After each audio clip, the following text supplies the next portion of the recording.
Let us pray. Our Heavenly Father,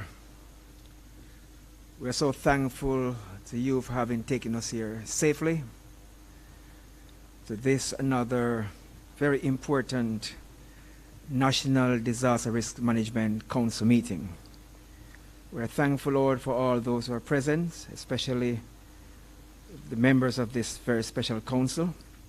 We present to you now our moderator, Mrs. Marsha Henry Martin, all the presenters on this agenda.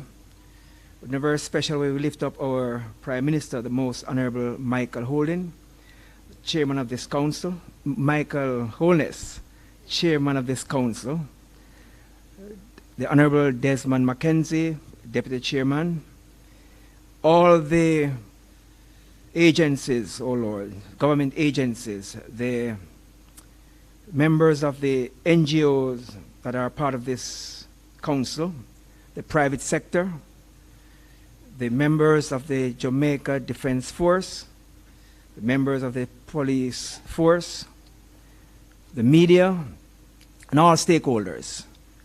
We present the people of Jamaica. We ask, oh God, that you be all of us as we conduct ourselves in such a way that will reduce the risk of disaster.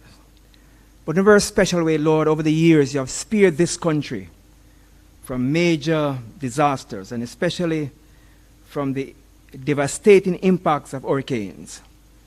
As we are about to face another season, we petition you in a very special way to be near and dear to this island. Protect us, O Lord, and keep your people safe. But more importantly, help us, O Lord, to recognize your goodness to us. And as we pray today, we pray that our country will continue to move from strength to strength. As you be with, O Lord, the cabinet members, as they steer this country on the path of growth, so that we'll have the necessary resources that if indeed we are impacted negatively, we'll be able to bounce back quickly and even stronger. So place this meeting in your hand now. Guide this agenda. And at the end, O Lord, whatever shall be said, whatever we shall do, may all be done to bring honor and glory to your name, we pray, for Christ's sake. Amen. Amen, amen. Okay, the honor is mine this morning to also just introduce the head table to you at this time. Well, I would have already acknowledged my own minister, Honorable Desmond Mackenzie. Also at the head table is Mr. Dennis Chung from your programs. You will see that he is Chairman, Board of Management, the ODPEM.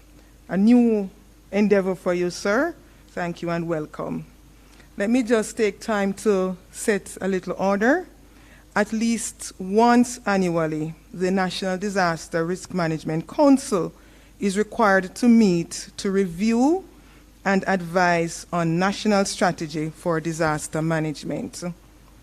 And 2, to review the state of disaster management in Jamaica and report to the Cabinet. 3, facilitate effective national coordination of preparedness for, response to, and recovery from any disaster or emergency situation, and collaborate with stakeholders in relation to all that I have read before. Now, consistent with the second schedule of the Disaster Risk Management Act of 2015, the Prime Minister is the chairman, the minister with responsibility for local government and community development, where the ODPEM falls, is the deputy chairman. All cabinet ministers are members, all permanent secretaries are members, and there is a list of several other agencies and departments to include the Jamaica Defense Force and the thank you, sir, the mayors, the local authorities, which are the local parish disaster committees, a very important role that they play in providing information to this council. Okay, so In case we didn't remember why we're here today, we all have a part to play, P.S. Griffith, in disaster management, from tourism to health to education. I won't bore you with all of that. You can take a look at the law again if you are interested. So without saying much more, I just want to indicate, sir, could I just?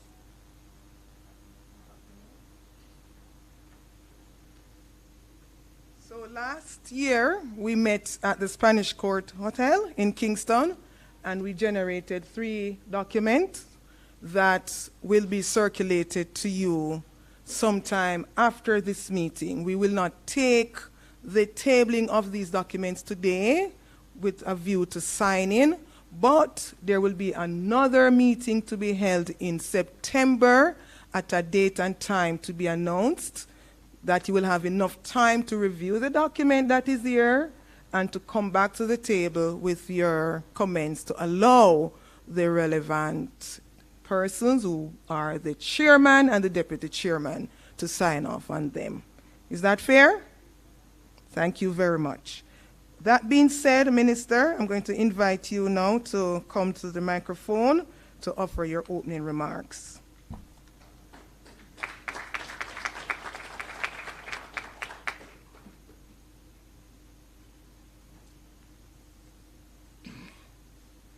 Thank you, Permanent Secretary Mrs.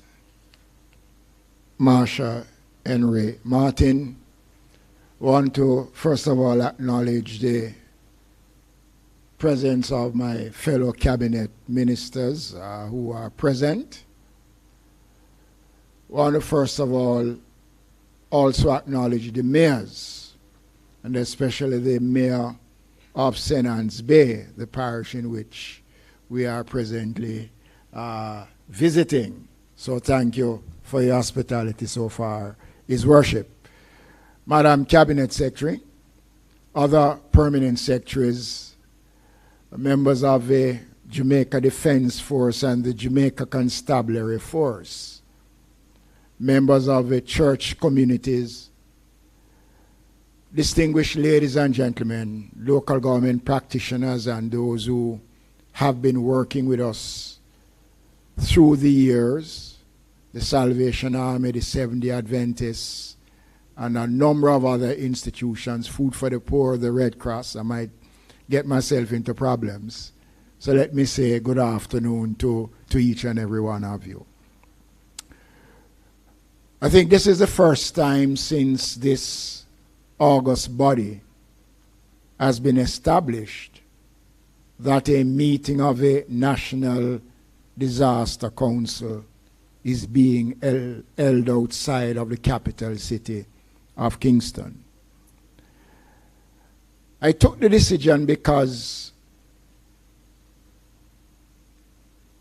the country in general needs to have a greater participation, especially around disaster preparedness and the work of the National Council as it relates to our preparedness for disaster. St. Anne is one of those parishes that falls within the category of a high-risk parish.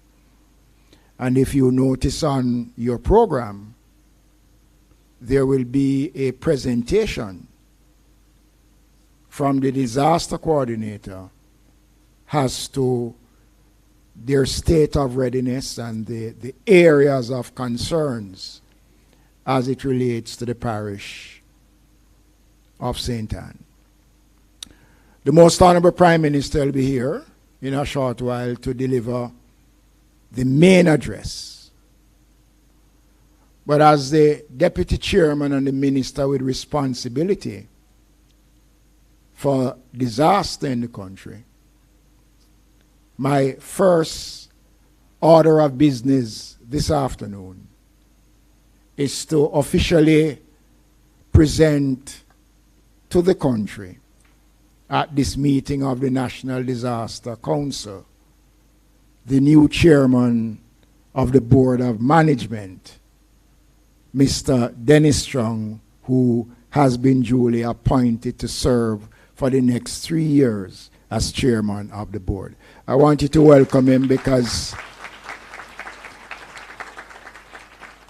he comes into the job with a high level of experience.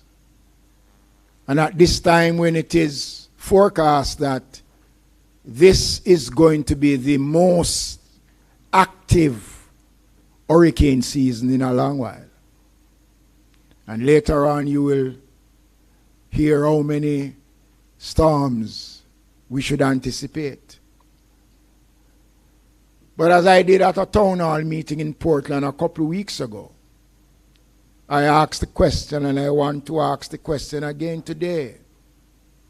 Are Jamaicans really in tune to the dangers we face as a country as it relates to disaster preparedness?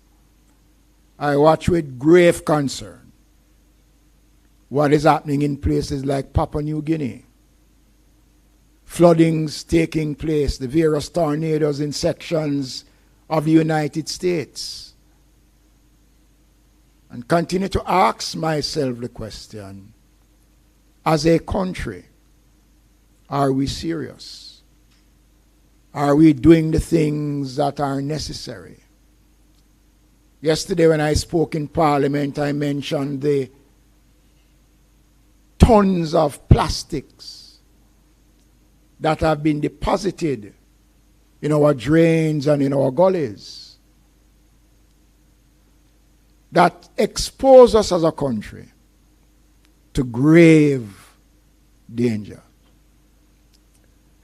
This administration, therefore, has put the Office of Disaster Preparedness and Emergency Management, one, in a strong financial position, two, to put in the necessary infrastructure for the organization to work and to work effectively and efficiently.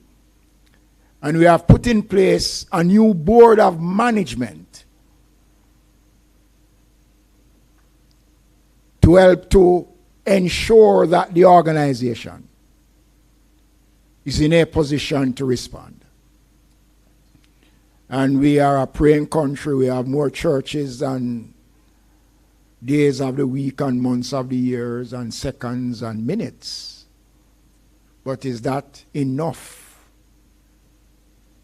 We have to take personal responsibility as a country, as a people. And how can we do that? Yesterday I spoke of the improvements that we have made to the Jamaica Fire Brigade by giving them the requisite tools so that they can do the kind of assessment on our buildings that is necessary. We are building large structures, tall structures. We must take note that we are in the top 5 most vulnerable countries in the world. And therefore, we must ensure that our readiness is at a standard that matches the world level that is set. You can never be prepared because you don't know when. We have seen an increase in earthquakes across the country. Again, that is not something that you can target to say, we're expecting 2 tomorrow or 3 the next day. The only thing that we need to know as a country, that we sit in the middle of that fault line. And that is all we need to know as a country when it comes on to earthquake. So as we prepare to go into the new hurricane season,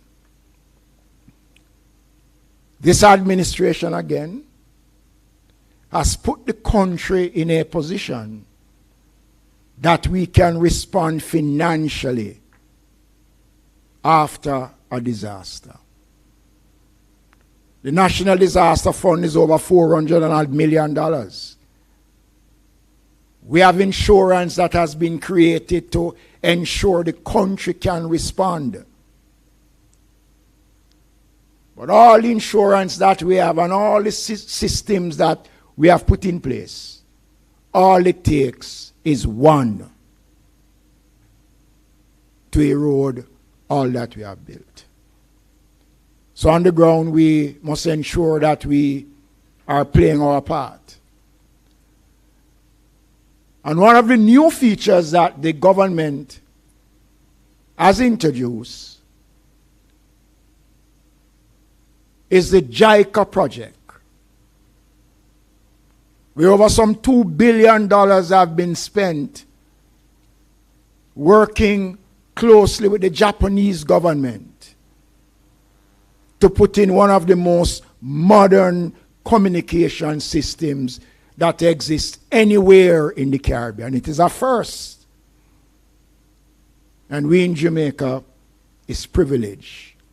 As I did yesterday, I want to do it again today. Express on behalf of the government and people of Jamaica our greatest thanks and appreciation for the Japanese for working with us to put this program in place. Next month, the project will be officially handed over to the government of Jamaica. We would have already put in place all the necessary radios in their various locations. The Jamaica Fire Brigade, the police, every arm of government is equipped to communicate before and after. And this is a game changer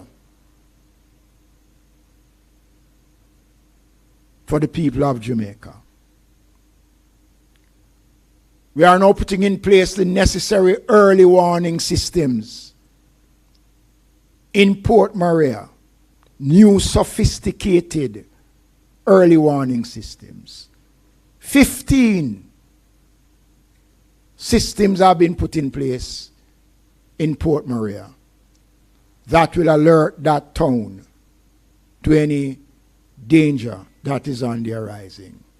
Ladies and gentlemen, the fact of the matter is that the government understands and appreciates the fact that it has to play its role.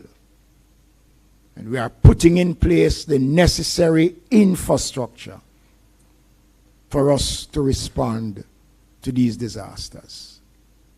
Our shelters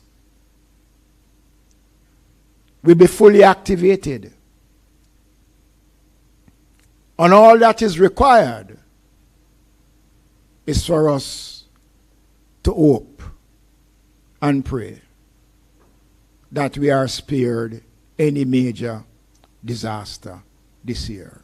Hope has to be the theme that we carry through this season. The municipal corporations also have a role to play.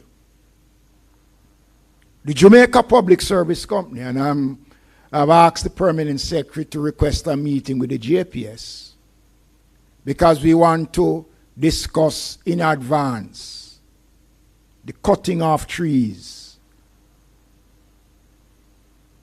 that is obstructing the electric lines across the country. Nobody outside of the JPS is authorized to try to cut those trees. That's the responsibility of the Jamaica Public Service Company. We'll be meeting with the JPS to discuss those and other issues. The two telecommunication firms in the country, a meeting we had a couple weeks ago in Kingston, confirmed their commitments to work with the RPM to provide a messaging system for Jamaicans on their phones. You'll be able to get live notices on your phone. I want to thank Flo and Digicel for their commitment in helping us to prepare ourselves as a country to face any disaster. The municipal corporations would normally use funding for the month of, I think it's July and June or October. June? May and June? June and September for drain cleaning mitigation. And come next month, the municipal corporations will be advised that the allocations from the PRF for the month of June is to be dedicated solely for the purpose of cleaning drains and gullies. This will be phase 1 of the drain cleaning exercise. The other phase will come in September, and then the Ministry of Local Government will provide a third phase of drain cleaning exercise to the municipal corporations to ensure, ladies and gentlemen, that our drains are in good condition to take whatever comes. We have extended the discussions about land slippage, which is of major concern. And we'll be engaging the municipal corporations following the meeting that we had in Kingston to have discussions. And since the mayors are here, we have to face the reality, ladies and gentlemen, that many Jamaicans have built in areas that is not suitable for living. When I went up into the hills of East Rural St. Andrew following the heavy rains last year and following the advent of the major earthquake, I am concerned, not just in East Rural, but right across areas where land slippage seems to be of concern. In some areas we notice where the destruction of the hillside to plant coffee and other things are taking place that leave those areas vulnerable. And I want to urge Jamaicans at every level to take personal responsibility in our preparedness for disaster. The government can do all that is necessary. We are one of the few countries in the world that have disaster legislations that is in place. We had a visit from the Bahamas a couple of weeks ago. They came to Jamaica and adopt our disaster management programs. But all of that, ladies and gentlemen, will not help if we don't have the buy-in of the people.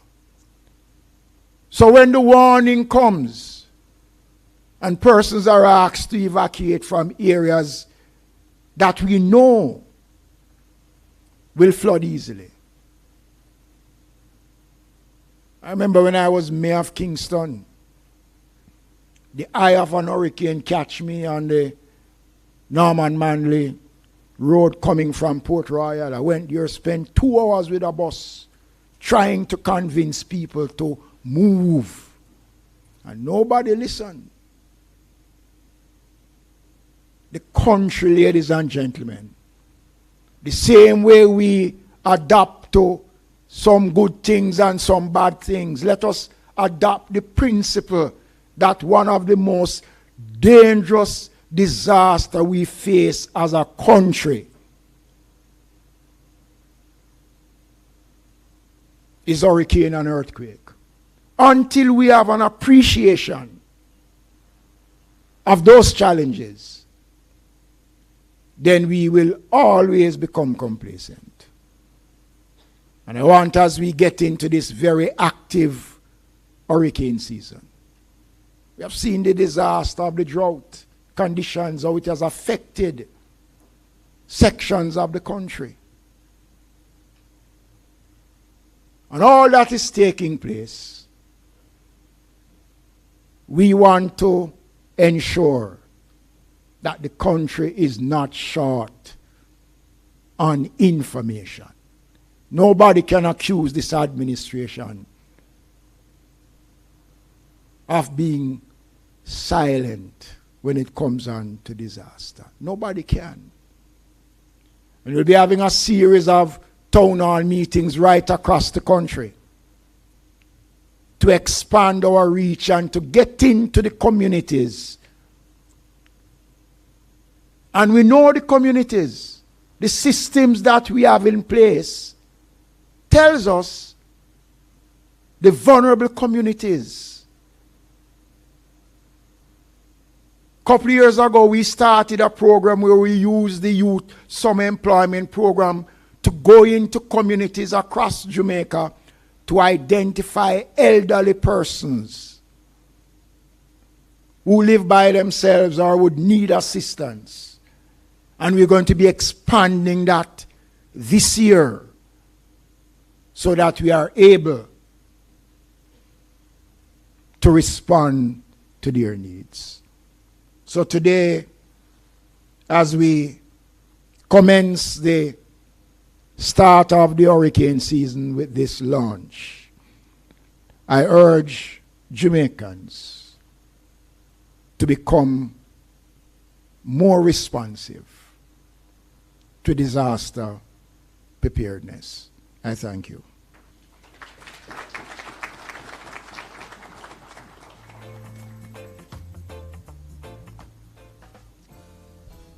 Thank you so much, Minister. Ladies and gentlemen, I would just like, for the sake of the record, to acknowledge that I am in receipt of the official list for the apologies that were tendered.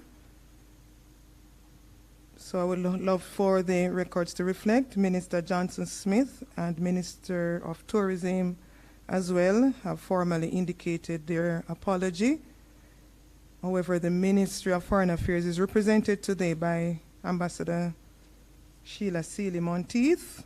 Also official apologies for the Financial Secretary, as well as P.S. Palmer, who I believe is represented here today by her CTD, Dr. Henry, who we ask you to continue to keep him in prayer, the head of PIOJ, has tendered his apologies. Also the chairman for the Disaster Recovery Committee, I believe, Mr. Thompson.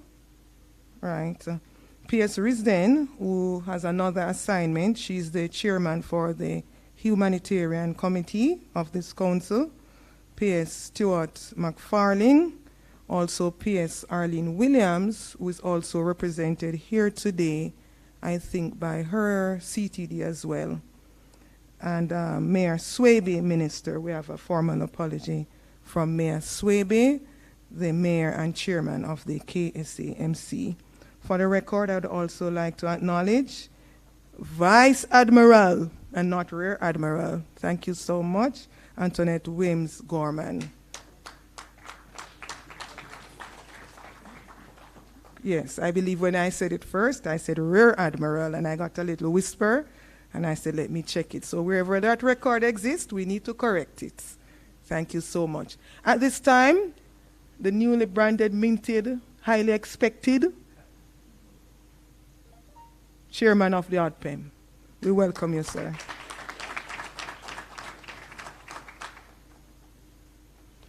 Thank you, PS. I see that we're continuously working together. All right. That's good. Good afternoon, everyone. I want to first recognize, well, the Prime Minister is not here, but certainly my Minister, Minister Mackenzie, who gave an excellent presentation yesterday in Parliament.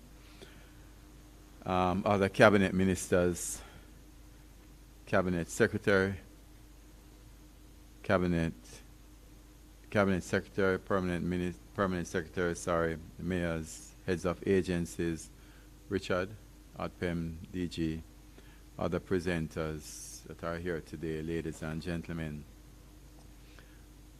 I am happy to see so many people out. I welcome everyone to this, what I think is a very, very important meeting as we undertake the very important task of readying the country for any possible disaster that could occur. While we are at the start of the hurricane season, and the minister has mentioned it many times, this does not mean that we can forget the other natural disasters, because we could have more than one occurring, right? Any other one could occur at this time, such as an earthquake, or more recently, I think, one of the more critical, and we should classify it as a natural disaster, which is climate change. Definitely it has a significant impact. And so the season, I think, is not just preparing for the start of the hurricane season, which is supposed to be very active, I understand, this year, but that we must remind ourselves that we should always be prepared for any natural disaster that could occur in Jamaica at this time, and therefore welcome this session and the information. I've looked at the agenda to be provided. Although I'm new in the role as chairman of ODPEM, we haven't met yet as a board, being sorted out. I met with the minister though, and the minister has given me my orders, directives in terms of policy. I'm very aware of the critical importance of the council and the ODPEM in ensuring that Jamaica, and especially Jamaicans, are shielded from the impact of natural disasters. This is not to say that when a disaster strikes, that Jamaica and Jamaicans will not be impacted. We will be impacted. And it is natural for persons to only see the impact and criticize based on that. But what they do not see is the role that is played by the persons here in preventing a greater impact than what had happened. And this is what economists call opportunity cost. In other words, you know, we see the impact, we see the current situation as is, but what would have happened if the plans were not in place?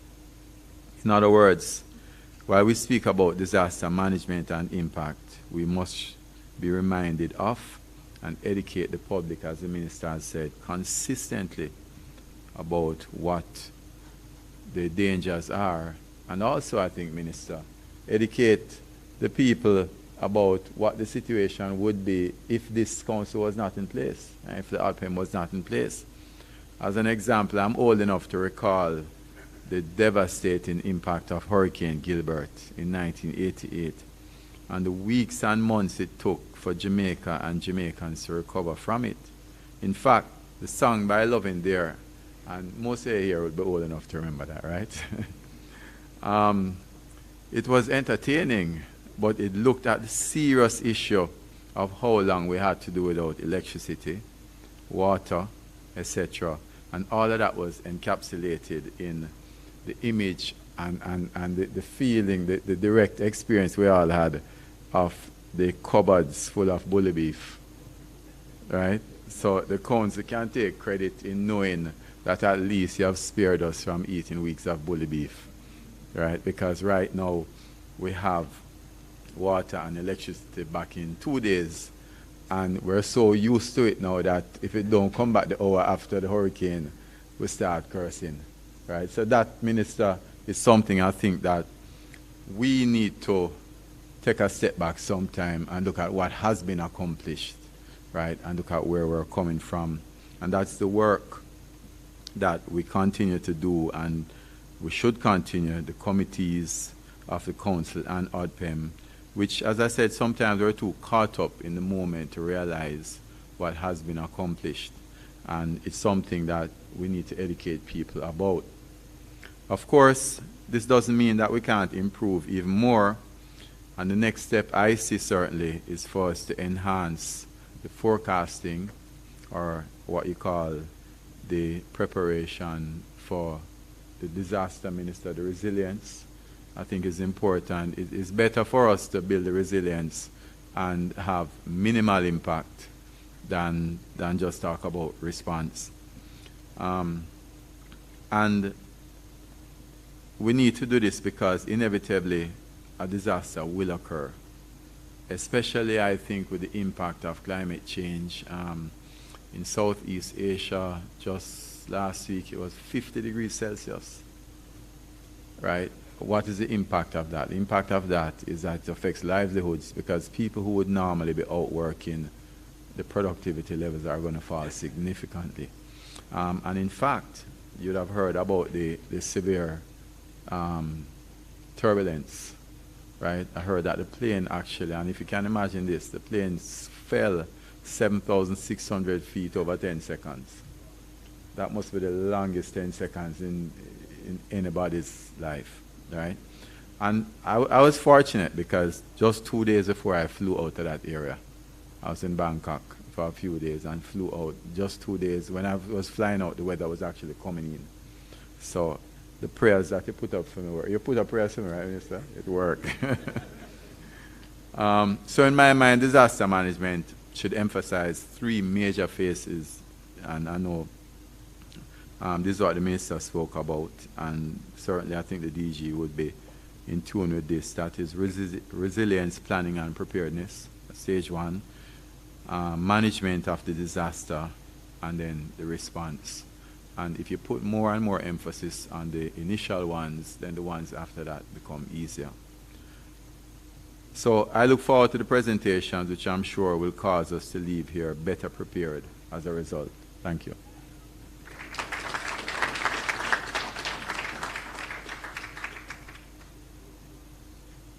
Thank you so much, Chairman. Just to note also, I believe you have done a good overview for an area that I consider myself to somewhat be a technical expert. But when you spoke, Chairman, I remembered something we learned, not for persons to get too alarmed, but they tell you that the first 5 seconds after the plane, well, 5 minutes after the plane takes off, and the last, or the first 5 minutes before it lands is the most serious. Yes. So it's good that you could put in that man-made hazard component as part of what we need to be considered. That being said, we have a few presentations that the chairman and I'm sure you're also looking forward to. You're not going to see me after I introduce the first 3, so I expect you to come in that order. So we'll have Mr. Alvin Clark, Parish Disaster Coordinator for the St. Anne Municipal Corporations. He will be presenting on hazards and vulnerabilities of St. Anne. And then we'll have Ms. Jacqueline Spence for Mr. Evan Thompson, who is from the Meteorological Services of Jamaica, who will be presenting on the 2024 Atlantic Hurricane Season Projections. And then the third presenter will be Mr. Kevin Tanku, Head Earthquake Unit, for a presentation on seismic vulnerabilities.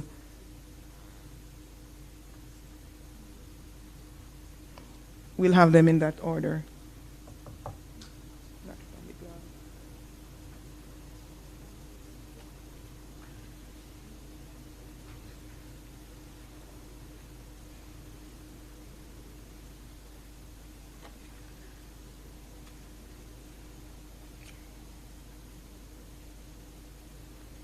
Okay, Honorable Desmond Mackenzie,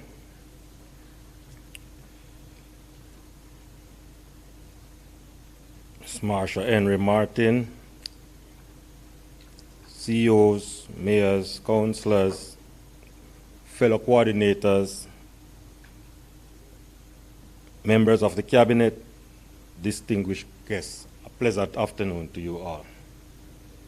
Today, I want to highlight, as the minister said earlier, the vulnerabilities of the parish of St. Anne, letting you know that not only of the vulnerability, but what mitigative actions can do to reduce the vulnerability of the parish. Now, people are basically optimistic in their outlook towards natural hazards.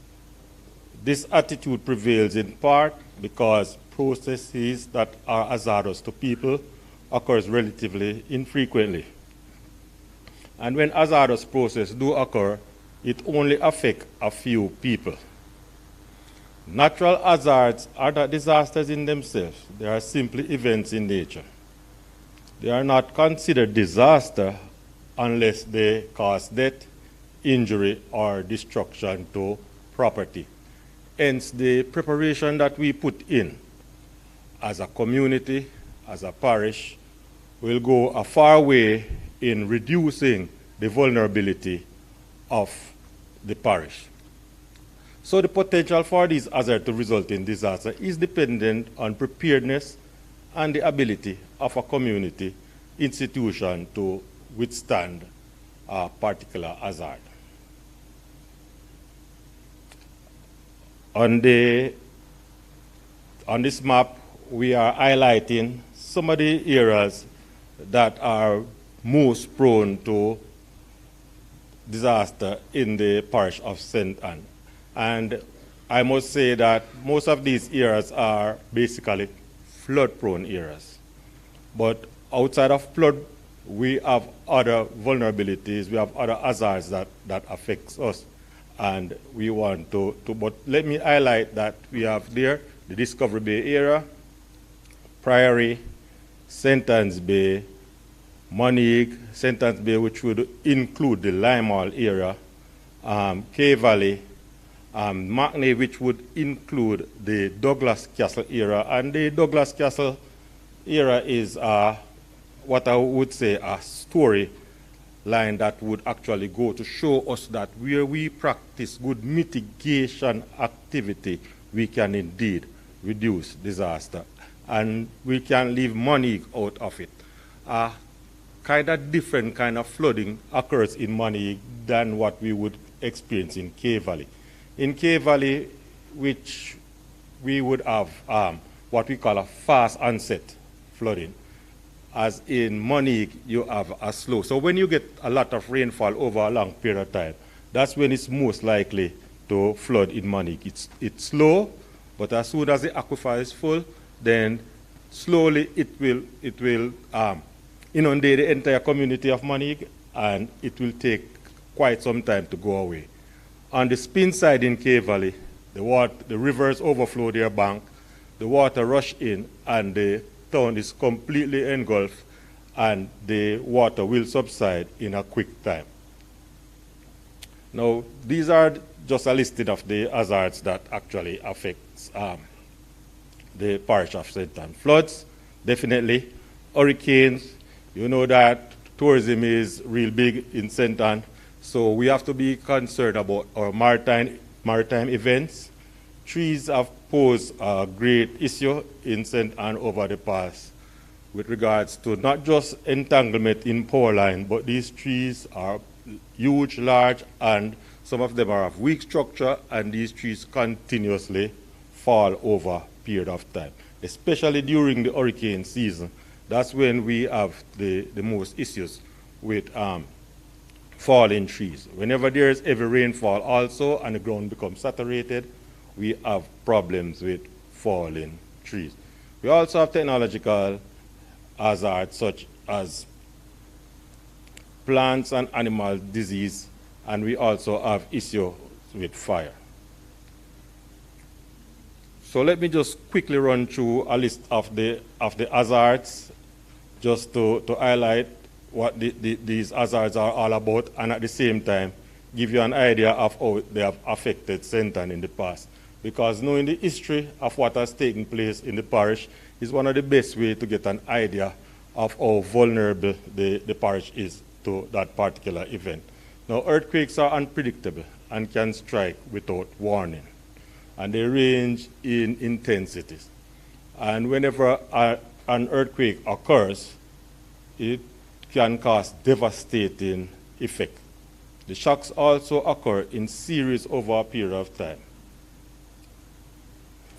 This is a result of an earthquake in 2005 in St. Anne's, in Coffee Ridge in St. Anne. And what really happened this was one of the few houses that actually was affected.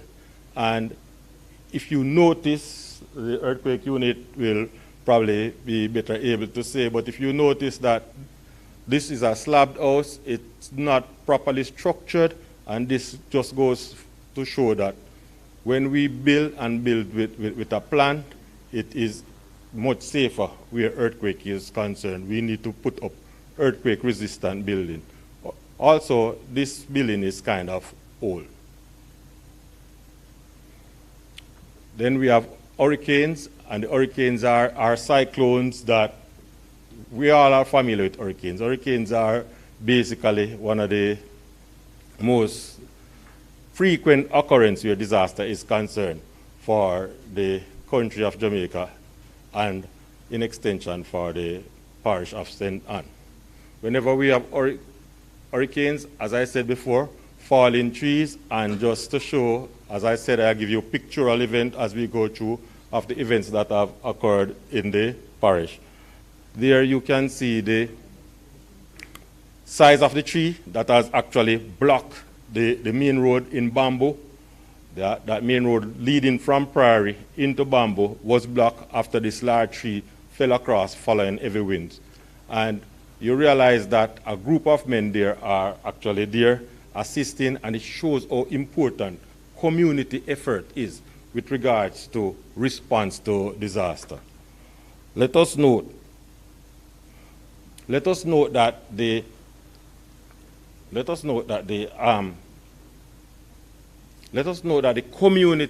community support is very, very important.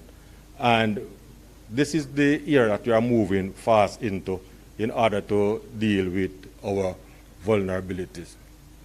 Flooding also is a great issue. This is fast onset flood, even though it is the Manig era, but this is a different situation. This is the roadside area of Manig, and we have fast onset flooding there. But when we go into the town of Manig, then we have flooding like this. Because here we are looking at K Valley, and everybody who drive through K Valley would actually pass that gas station in the center of the town, and that gas station was completely inundated during the event, and so we can see the amount, the volume of water that comes into the parish. Again, at a flooding event, we are looking at Pigeon River and Douglas Castle. With regards to the Douglas Castle story, that body of water, we no longer see this body of water in Douglas Castle when we have heavy rainfalls, because a project which was carried out through the Ministry of Local Government, the Office of Disaster Preparedness and Emergency Management, and the Centre and Municipal Cooperation has drastically reduced the vulnerability, and the water runs off pretty easily, pretty quickly, and so basically we have actually reduced the event there. Quickly showing you events. Now, most importantly, however, subcommittees. Now, we have our national committee, which is at the top. We have our parish disaster committees, which actually really regulates the policy at the parish level. But most importantly, subcommittees that actually carries out the operational activities that actually do most of the operation and plan and practices outside of the disaster meeting, which supports the parish disaster meeting, and in extension support the National Disaster Committee, so that we are better able to respond, prepare and respond to a disaster.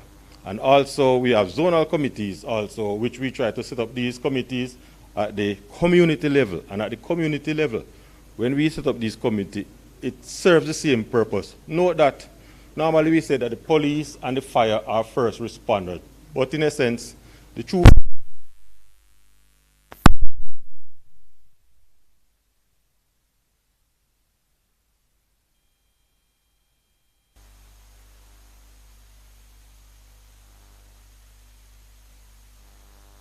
So the true response actually occurs.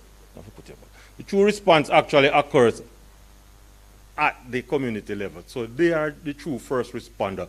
And it's good for us to provide them with the necessary training, the necessary assistance, so that they themselves can give us the necessary support when we go into our active mode. Basically, the parish has already gone and done the necessary inspection of shelters so that if and when there is need for evacuation in the hurricane, in an emergency situation, we can easily have persons put into these shelters. The team that has been put together through the varying subcommittees are out there and ready to respond, and the network of community persons are also there to support us when we actually go into the response action. So basically what we are looking at here, where disaster preparedness is concerned, especially for St. Ann and for the other parishes in extension, is that we need to have all hands on board. We need that form of camaraderie. We need that form of coordination. Coordination between the agencies, the communities, and also from the support that we get from the national level. At this point in time, I must commend the municipal corporation for the effort that have been put in of late to help to reduce the actual events that affect our parish. Also to commend the Office of Disaster Preparedness for the support, and the Ministry of Local Government for the continual support that we have gotten over the years. We continue to look forward to working with the community, with the agencies, in allowing that the parish of St. Ann become a safer place from now on and for future purposes. Thank you very much.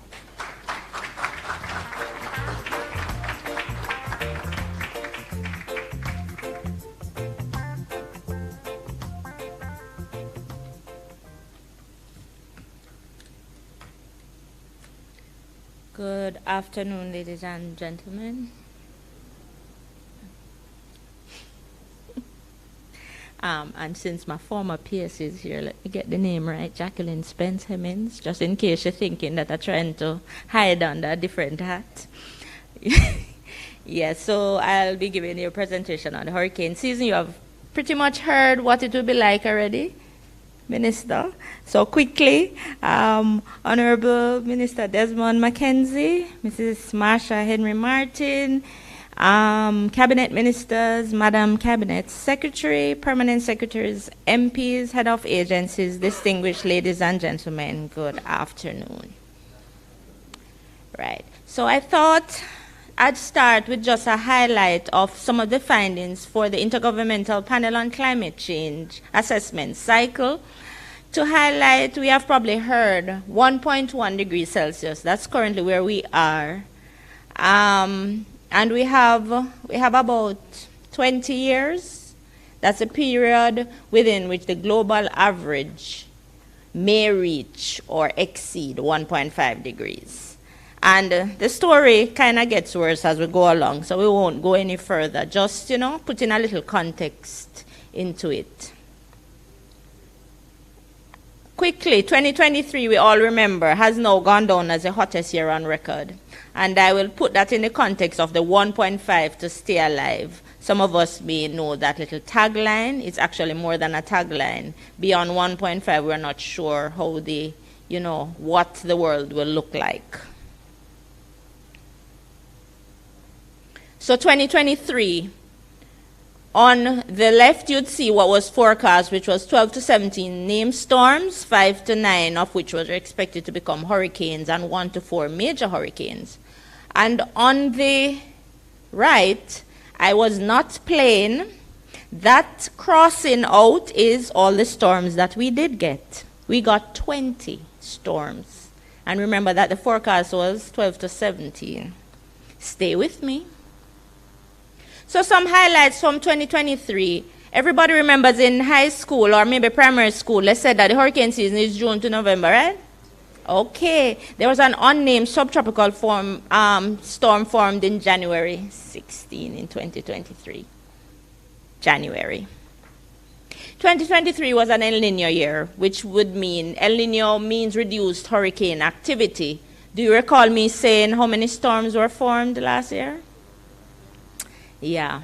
So the warm sea surface temperatures in the Atlantic counterbalance the effect. So yes, the El Nino was very much there. We saw the drought. We're still feeling the drought, but we had warmer sea surface temperatures in the Atlantic. So you had the Atlantic and the Pacific literally fighting it out, and the Atlantic kind of winning in terms of the hurricanes.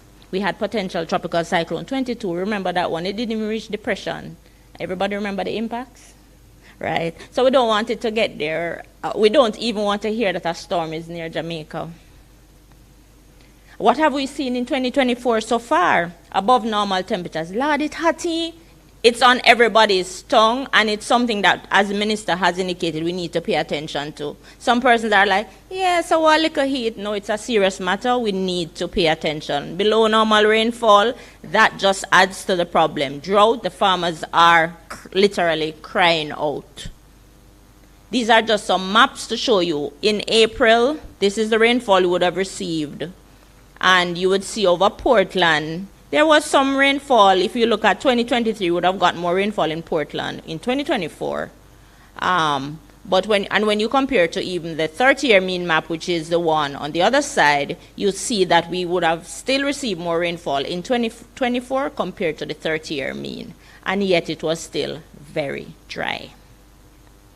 The drought map, therefore, is no surprise, where we see some areas were recovering, but we are still very dry. The sea surface temperatures that I mentioned, these show from January to April, were just warm. It just stayed warm, and it has remained warm, 28 degrees Celsius and climbing.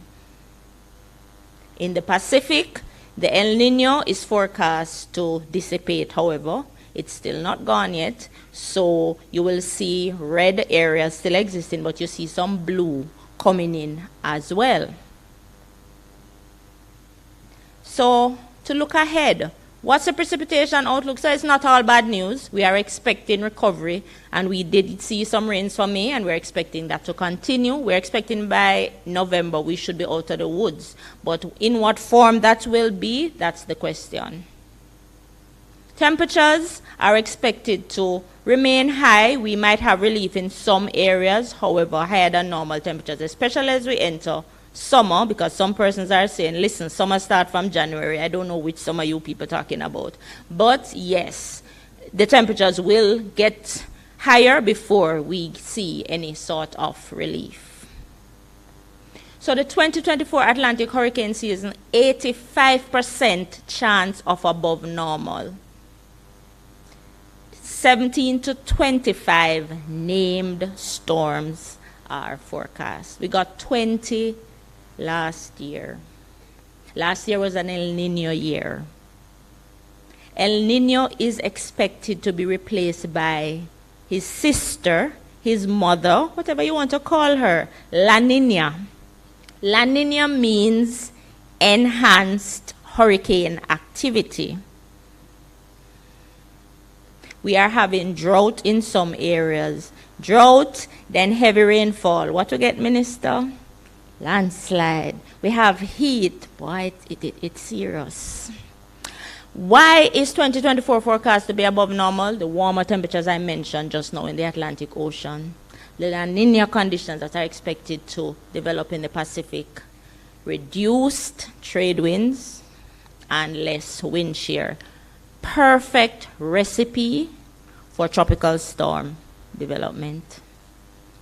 So we have a confluence of hazards that we're looking at. My fellow presenter before mentioned them. You have your dry spells and droughts. So, Minister, you put in the resources and say, okay, the farmers need water for irrigation. And then you hear say, oh, the market people, them, the hot man and them need temperatures. All right, so we have to go put some money there. And then here comes the storms. And they come with their own flooding, all of that. We now have to look at a whole combined cross-sectoral approach. We can't look at the silo effect anymore. We have to think of all the possibilities and try to plan for them. It's hard. The little resource can stretch so far and no further. But we will have to try. You know, no easy thinking for us anymore. As Mr. Chong said, climate change is here, and it's here to stay. And with it, a lovely puzzle that we'll all have to figure out and try to see how best us as small island states can manage. So some impacts and actions. The continued drought will require, of course, water resources and harvesting. Surviving the temperatures. So we need to become more aware, and I still think we're not there yet. We need to pay attention to the warnings. An active season means we probably need to revisit some plans because we have probably become a little complacent, having not been impacted significantly for over a few years now. Incidents of flash flooding, we need to be more vigilant, and we need to plan for possible relocation, although Jamaicans don't like to hear that. And one plus that could come out of it if we have excess rainfall, rainwater harvesting. Get it. Try to harvest it when we get it, so that when we don't have it, you know, we can use it. So our thinking also needs to change. So while it's a lot of bad news again, Minister, no, you're not going to invite me again because I always have bad news for you. I'm sure you're going to cross me off your list next time. But there is some good, and we can see, you know, all the good we can get out of the situation. Even when we're having flooding, some of that runoff water, we need to start see how we can capture it. I utilize it somehow. I'm not saying for drinking. Please don't attack me. But I'm sure it can be utilized. So in a nutshell, that is about it for me. Thank you.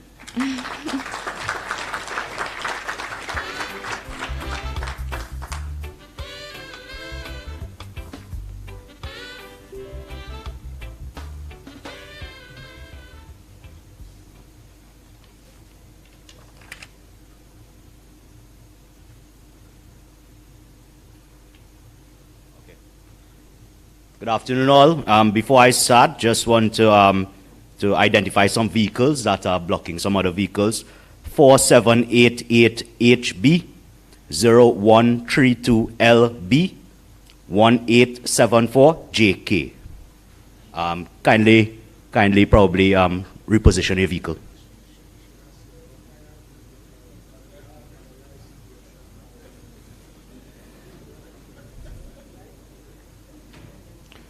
All right, good afternoon, Council.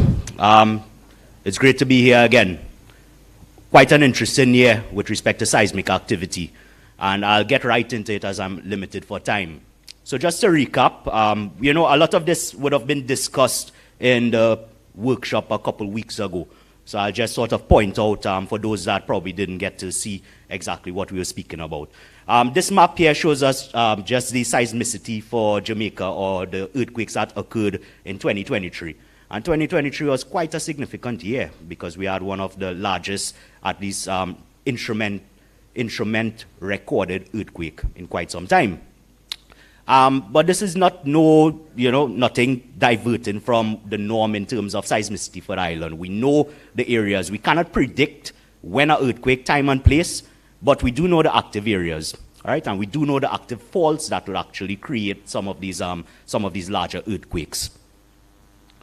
So now looking at 2024, for at least year to date, we've had around 91 local earthquakes, predominantly in the eastern Jamaica, Blue Mountain block. That's a tectonic block that we split the country into. And out of these here, we had about 6 felt earthquakes. So 6 earthquakes were reported as felt. Now, why do we get earthquakes? Well, for one, it's based on the location of Jamaica. You would see those 2 red arrows, one to the side of Cuba and one below Jamaica, in the lower left-hand part of the Caribbean there.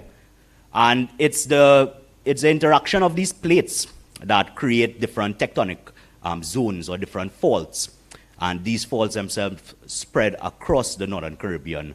And it's because of these forces that result we end up getting these earthquakes. Now, the epicenter is something that a lot of you would hear about where the earthquake was located.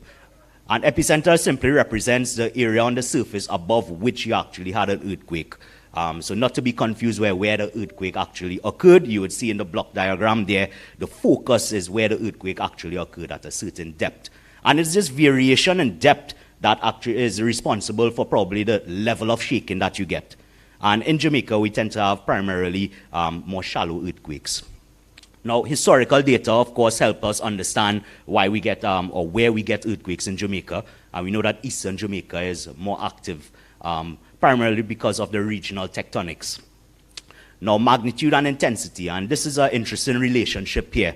Now, the magnitude 5.6, we look at that little cone diagram down there, and we see it was slightly stronger than, or a little stronger than what we would have as an average tornado. This is the amount of energy actually released. And it's very important to understand this, because when you get a let's say the 5.6 magnitude, 5.6, and you get a magnitude 6, it's actually 4 times stronger, right? And a magnitude 7 would be about 125 times stronger, right? And a magnitude 8 is 3,900 or a little more than that stronger. And this is important to know because it actually shows us that it's not just double. You know, moving from a 5 to 6, it's not just double in terms of shaking, right? It's a logarithmic sort of expression.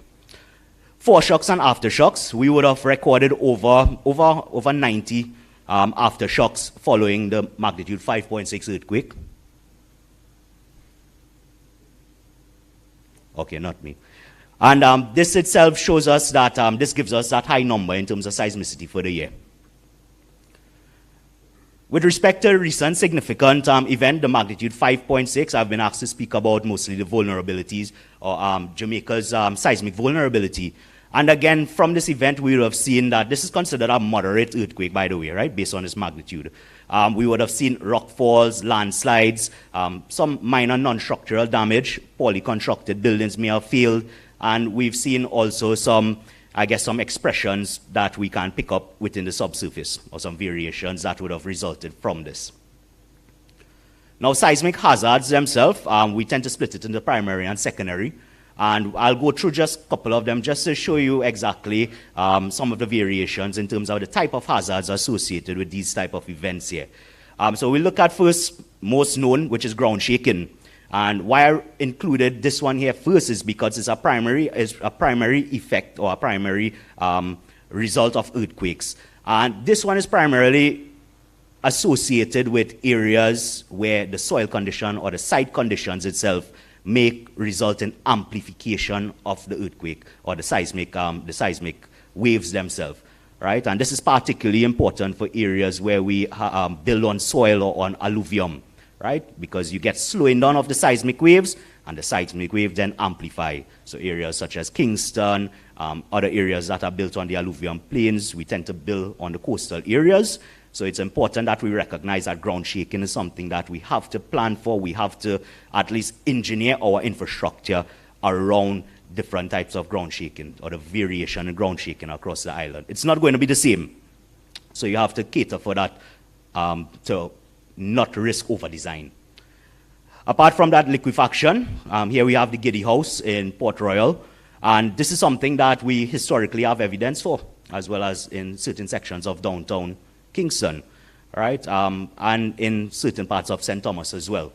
So it's something that we have to consider. Site conditions is very important to what would actually happen in a strong earthquake, right?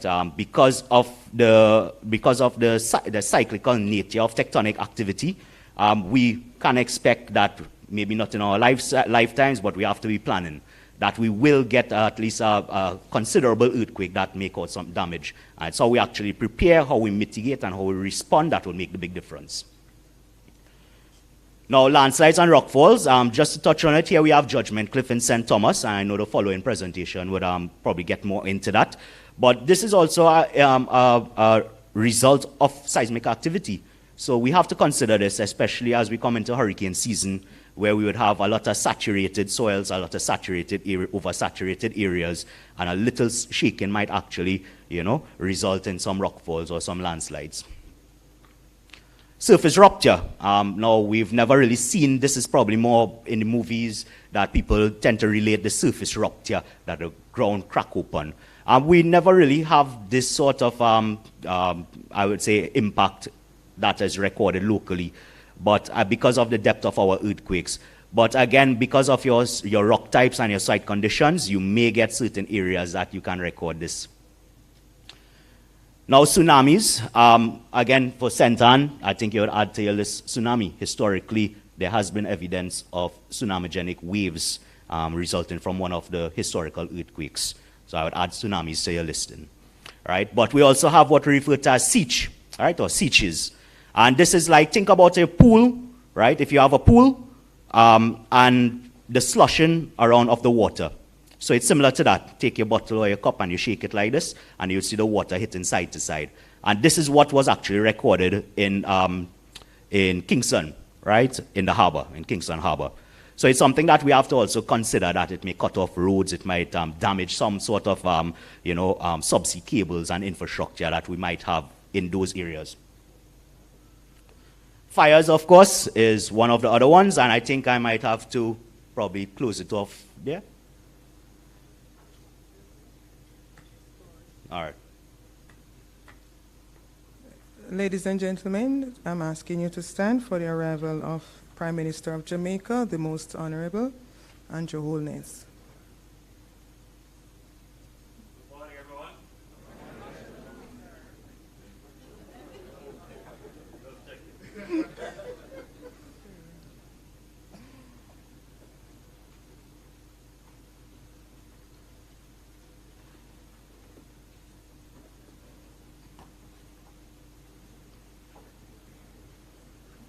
Thank you very much.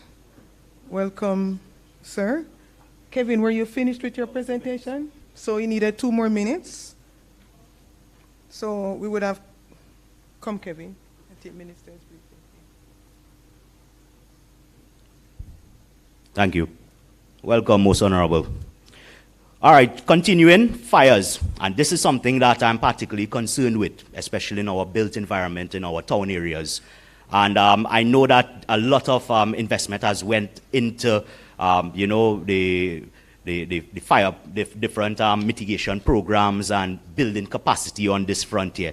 But this is a secondary effect that we have to actually pay some mind to, right? Now, I just want to mention briefly a new program that we've launched at the unit, the Jamaican Citizen Seismic Network. To date, we've installed 10 sensors. And this is utilized to sort of bridge that gap between citizens and the scientists, improve things like risk perception, etc. We have received considerable support from parish coordinators, and I must commend them and acknowledge the parish disaster coordinators for their support thus far. All right, we are looking for additional sites. Now, in terms of the way forward, of course, additional research. We need to increase our initiatives in terms of preparedness and response, learning from some of the scenarios we would have seen played out in the 5.6. We need to practice actual exercises and not desktop studies. Risk transfer, I know Jamaica has been considerably looking at different mechanisms for insurance and reinsurance. So this is something that I have seen a lot of improvement in. Mitigation projects, improvements to building and fire code, infrastructure assessments and retrofitting programs, increasing the capacity in terms of seismic sensors, moving towards short-term warning systems, additional support to the parish disaster coordinators. They are quite important in terms of what we'll actually do in an earthquake. Additional investment and collaborations. We are collaborating externally with various specialists and scientists. And a more inclusive approach. We can't do this with just the committee representation alone. We need to have some, at least build forward with community resilience projects, be more inclusive with some of in the different areas also, and maybe provide some incentives. All right, so I'll close off there today. Thank you very much. Thank you so much to all the presenters that went before. I'm just going to invite Deputy Chairman, Minister Mackenzie, to take over the rest of the council's meeting. Thank you very much, Mrs. Henry Martin. Ladies and gentlemen, without any hesitation, I want you to welcome the chairman of the National Disaster Council to give the main address at this time. Let's welcome the Most Honorable Andrew Holness, Prime Minister.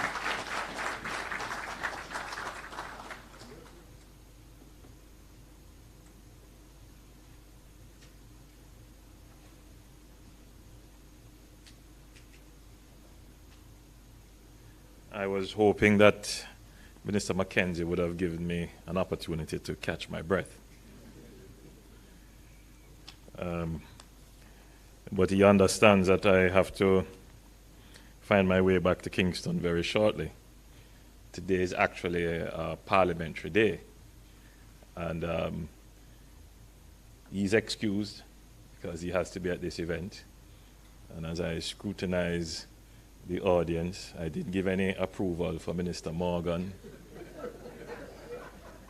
to be absent from Parliament, but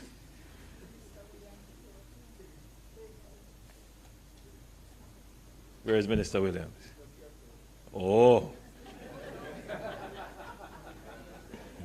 Because she didn't get any approval either.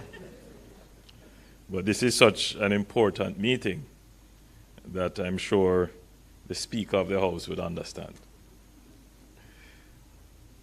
So let me thank your moderator, Mrs. Marsha Henry Martin, Permanent Secretary in the Ministry of Local Government and Community Development, and your Minister of Local Government, the Honorable Desmond McKenzie, for the management of this meeting so far. I want to acknowledge our Cabinet Secretary, Dr. the Honorable Audrey Sewell, and all the other permanent secretaries who are here, the new chairman, Mr. Dennis Strug, Mr. Richard Thompson, Mr. Alvin Clark, Mr. Kevin Tanku, I believe Kevin just presented, Mr. Canute Ricketts, and Dr. Janice Miller, the heads of the uniformed services who are here. I'm seeing the Chief of Defense Staff and other members of the uniformed services, members of the National Disaster Risk Management Council, specially invited guests, members of the media, ladies and gentlemen, good afternoon. And the Minister of Local Government said it would be infradig for me to go through a formal salutation and not acknowledge the mayors and councillors who are here. Mayors and councillors, it was an oversight on my part. I do acknowledge and respect you very much. And I'm certain that all the mayors, including the mayor of Spanish Town, my hometown, agrees with that.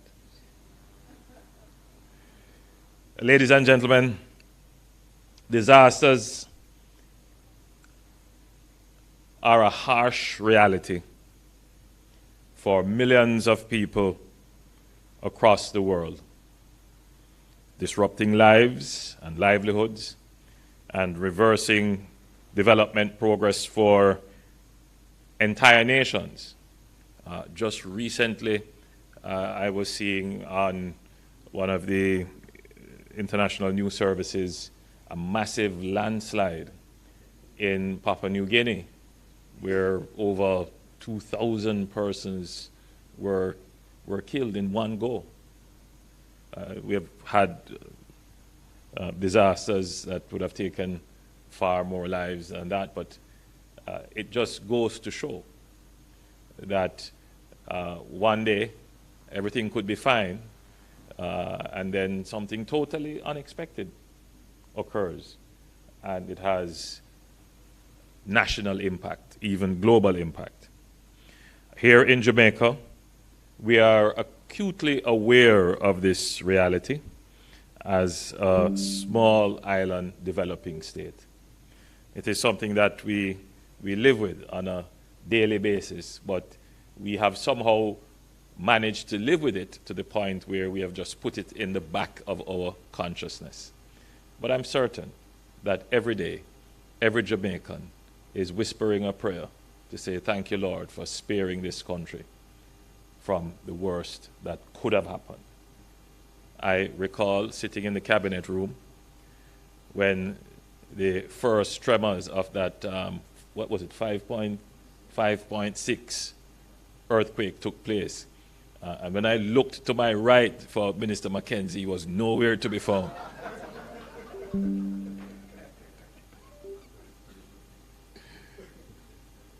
of course, when I found myself under the table, Minister Mackenzie was out the door.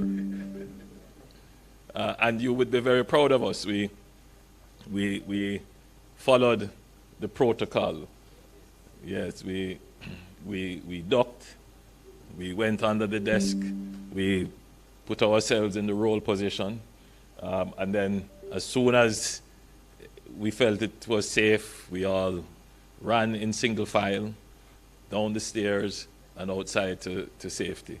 And we did not go back into the building until we were advised that it was safe. So we were a good example, Minister Mackenzie. We were a good example. And of course, we all did our collective and private prayers of thanking God for sparing Jamaica the worst. The response from our security forces and from our emergency entities, I would not say it was sufficient, but we were able to respond quickly, to give the country some amount of information in the immediate aftermath, and to take some actions to ensure that the nation was properly informed, and to, in the event of any other occurrences, that we would have been prepared. But it did show up some weaknesses in our ability to respond. And I believe that Minister Mackenzie would have assessed the situation to ensure that should this happen again, that we are in a far better position to have a complete and more effective response.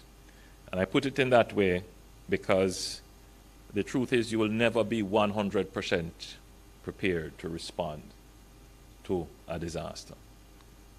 But every disaster that occurs, you must take the opportunity to review it, to see where you had shortfalls and shortcomings, where the gaps existed, and we must then figure out how we can close those gaps, overcome those shortcomings, so that if the next disaster occurs, we are in a much better position to respond. So a part of my presentation to this body here today is to say that we must learn from the disasters that have occurred and prepare for the ones to come.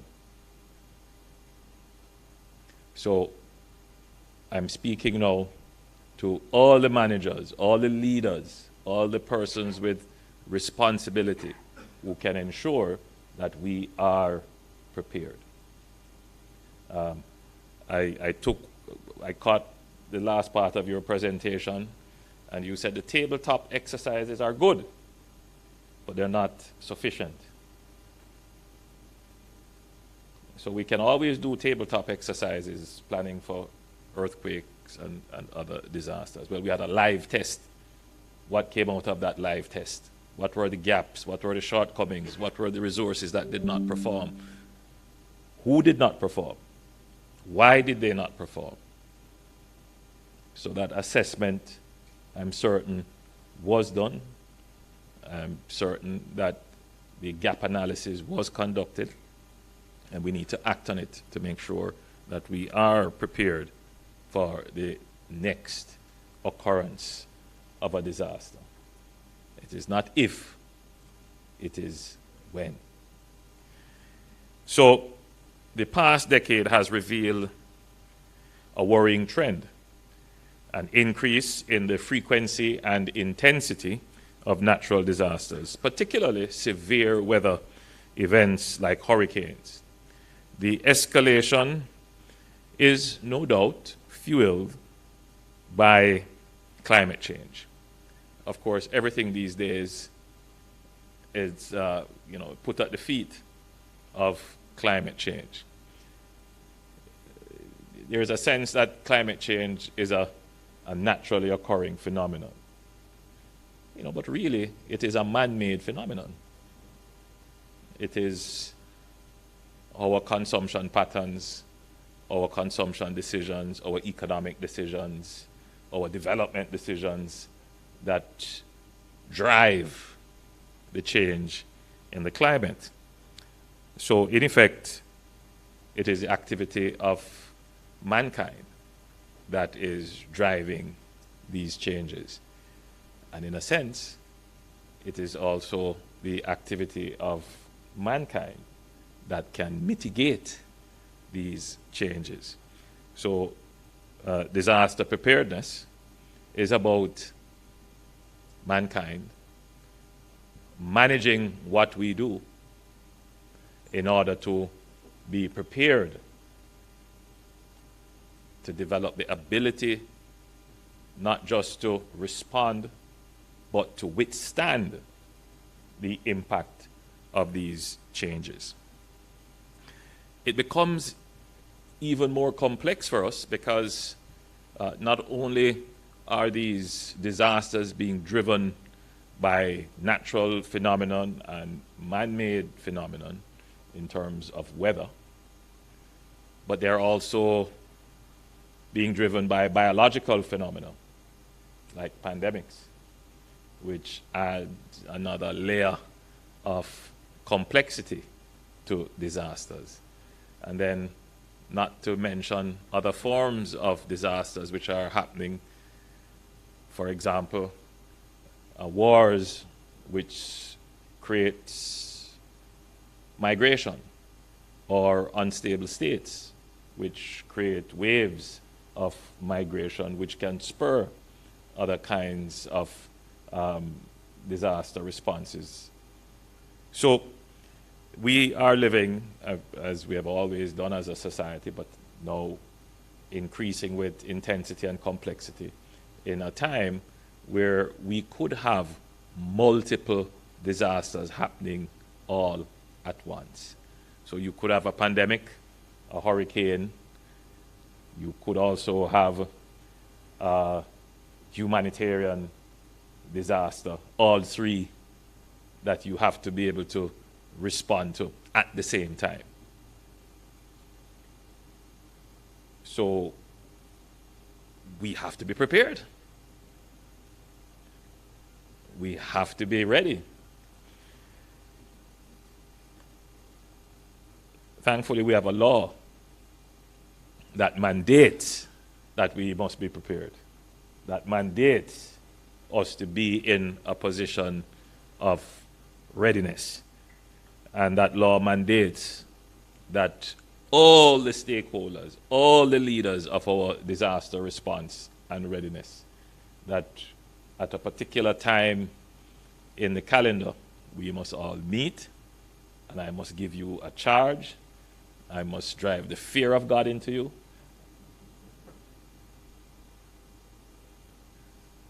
But I must also encourage you to take the readiness of the nation seriously. So, in this context, the National Disaster Risk Management Council plays a critical role in safeguarding our nation. Our mission is to build robust systems to counter the escalating threat of disasters impacting our people, infrastructure, and our economy. As frequency and complexity of disasters evolve, so must we. The Council must be more agile and strategic. Regular meetings are crucial. They allow us to scrutinize our disaster management strategies, celebrate successes, identify weaknesses, and develop innovative solutions for all phases, whether it is preparedness, mitigation, response, or recovery.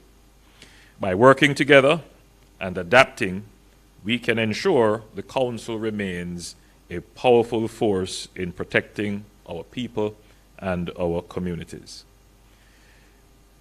We are not standing still, waiting to react to disasters when they happen. We are rising to the challenge and proactively building a strong and resilient nation capable of withstanding any adversity. Now, Jamaica's real challenge over the past 50 years has not been that we have had low growth on average. Yes, we have had low growth. But rather, the real challenge has been the significant economic volatility surrounding that average low growth. So it's one thing if you're growing at 1 or 2% every year on average. But it is another thing if every 5 years you have a disaster which drops your growth well below the average, and then you have to recover. And in fact, the history of Jamaica has been that when we have had a disaster, so we might be growing like this,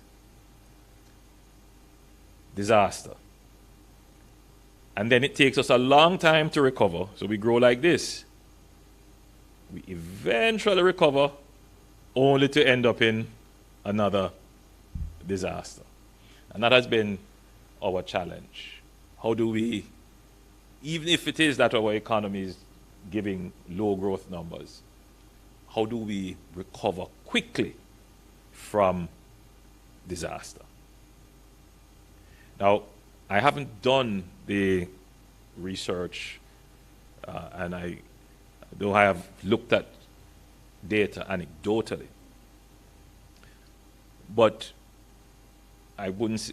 What I'm about to say shouldn't be taken as scientific.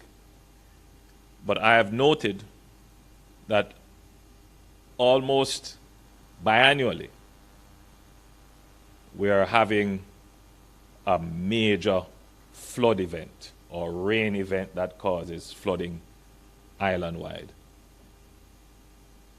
So if you look at my presentations to Parliament, which is what I used to market, almost every 2 years I have to go to Parliament to explain what the government is going to do in emergency response for roads that have been scoured, or landslides that need retaining wall, or roads that have to be cleared. And I have been doing that since 2016. So almost every 2 years, the NWA, as a budget that it did not prepare for, in other words, it had expenses for unplanned mitigation events. So, and it's usually as a result of a tropical storm so far that has created heavy rain. So last year we had heavy rains that impacted St. Thomas, most of the parishes of St. Thomas, parts of Kingston, parts of Clarendon. That's not budgeted for, but we had to find the resources to pay for it.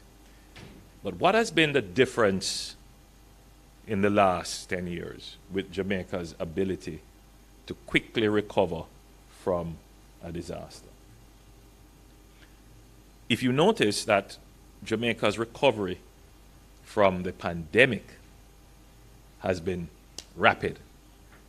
In other words, so we've been growing like this,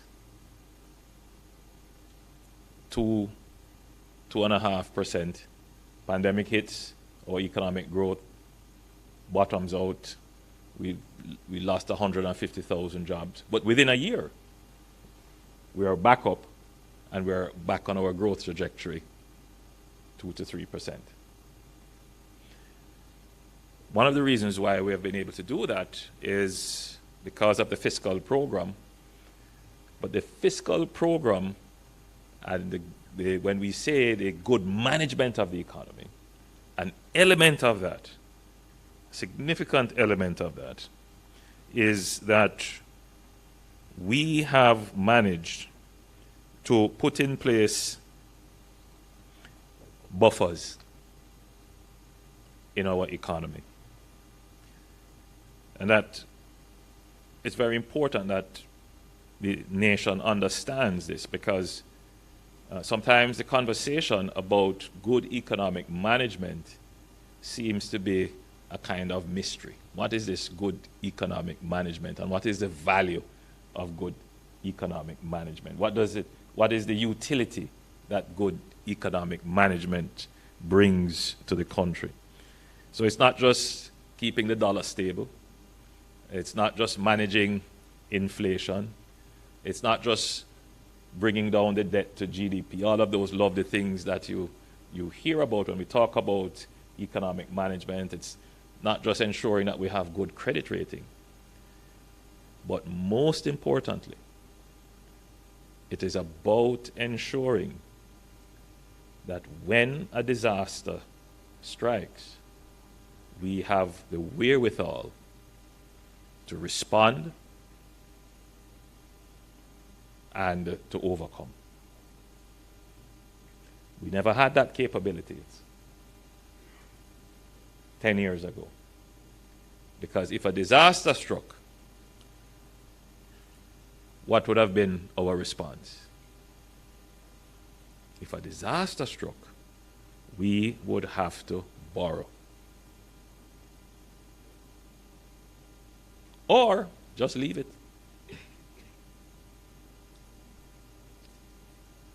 That's a major difference in Jamaica. So in other words, Jamaica in this decade is far superior to Jamaica in the last 3, 4, 5 decades. It's a massive change in who we are as a people, our institutions, as a country. And that's fundamental to Jamaica's long-term progress and sustainability. And I have to use this opportunity to make the point, because there is a sense that is in our people that good economic management has no value for our daily life. We tend to take it for granted that somehow increasing wages for public sector workers just materializes like that. Announcing a $160 million US program to repair pipelines in Trelawney and St. James. It just materializes like that. We just dismiss the value of good economic performance. And when you read the scripts that are prepared for events like these, this is what it sounds like. So by addressing the underlying causes of our economic fluctuations and strengthening our ability to withstand shocks, we have created a more stable and predictable economic environment for sustainable growth.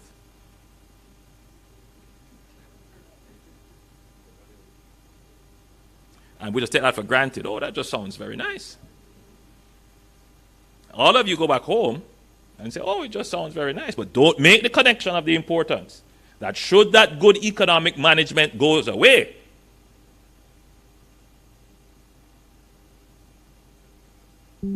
should it go away,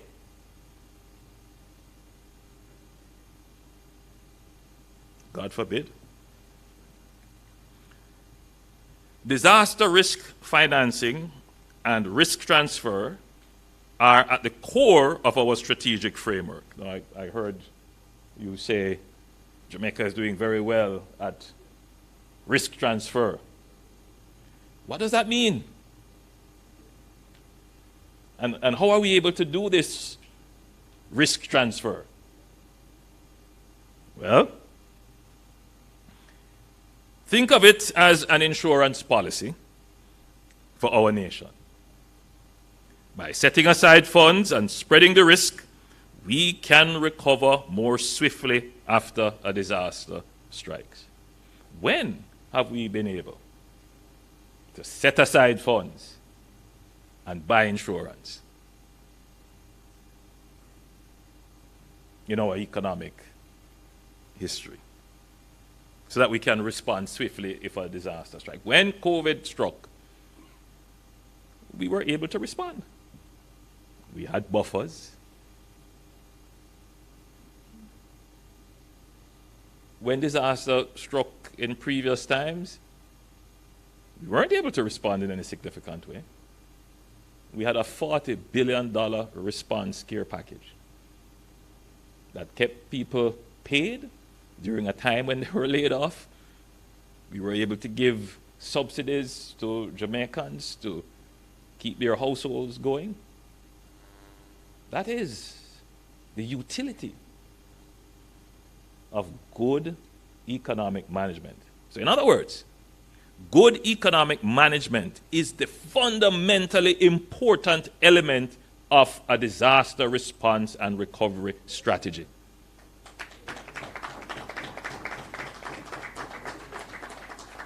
And if you don't have that as the basis, your ability to respond will be limited.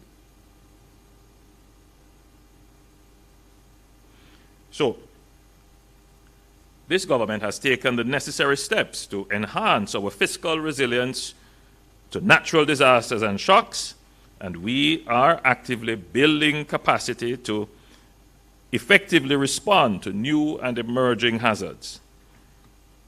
In this ever-changing risk landscape, disaster risk financing and transfer play a critical role in effective disaster risk management and risk reduction.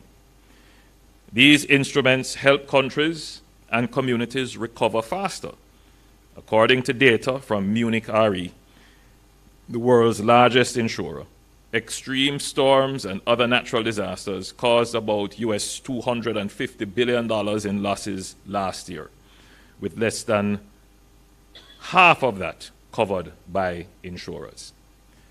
The best way for governments to spread the risks related to natural disasters and ensure rapid recovery is to support the development of risk transfer and risk financing instruments that meet the needs of their country and people. Your government has embarked on a layered approach to disaster risk management and risk transfer. This approach is supported by the National Natural Disaster Risk Financing Policy, which promotes a risk-layered approach to funding disaster relief, recovery, and reconstruction. This includes establishing adequate reserves to address the cost associated with high-frequency, low-severity events such as floods or heavy rains, and transferring the risks related to low-frequency, high-severity events such as major hurricanes and earthquakes through a portfolio of financing instruments. This strategy includes establishing adequate funds, facilities, and reserves to ensure protection against both low and high-intensity events. So this is what the script sounds like. If I were to do a pop quiz around the room and ask, what did I just say?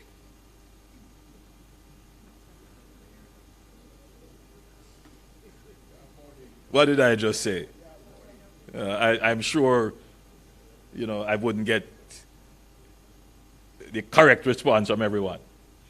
And this is a challenge, right? We're in an era where there's just so much information, but it's not necessarily context and knowledge. And so we have to take the time to make the connections, break the information down, and reason with people. I'm certain the media may carry some of what I have read here, and it will probably be 2 or a minute, if that, maybe 30 seconds, if that much. And the average man will just hear this and say, oh, it sounds nice, or I don't understand what he's saying. And it floats over. And these really important, these fundamental things don't get into the public discourse as to what is important for Jamaica.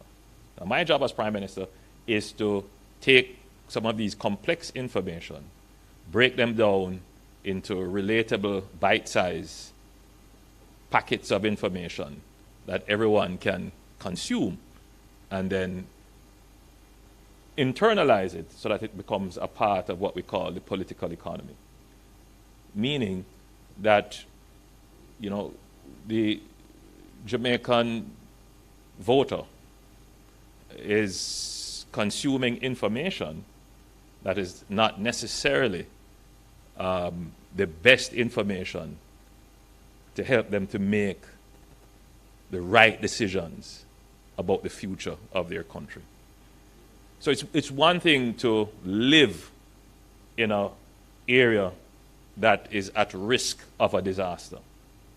So you live on a hillside, you live in a gully course, you live close to the sea, and you hear this talk about climate change, you hear this talk about low intensity, high frequency weather event. What is that? How do I make a decision to protect myself against a low intensity, high frequency weather event? What's my role in all of that? What should I hold my government to account in ensuring that as a citizen I am not at risk of a low intensity, high frequency event? How empowered am I as an elector, as a voter, as a citizen to be able to live in this world of multiple and complex disasters happening simultaneously? Part of the responsibility of this group is to ensure that each Jamaican is informed and understand their role as a citizen in this era of climate change, this era of multiple and complex disasters that could happen simultaneously. That is also a part of the preparedness, when every man understands.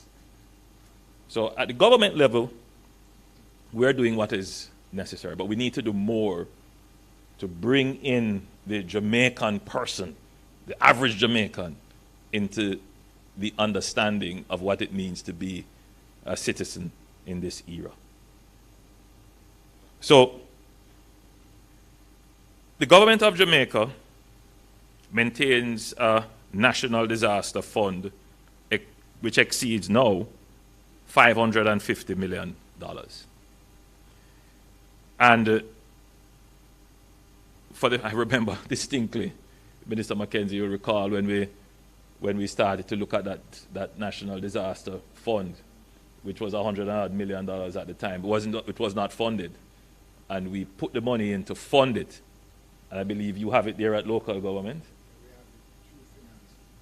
Yes, so what we did, we started to put aside funds as buffers that in the event that a low intensity, high frequency event happens, we don't have to borrow to deal with it. So if there is a tropical storm, for example, which seems to be hitting us on a 2-year cycle, and we didn't put anything in the budget at NWA or any other entity, but it happens, immediately we send out the tractors, mobilize the contractors, the backhoes and everything, and they go out and they do what they have to do to reopen roads and reestablish connections.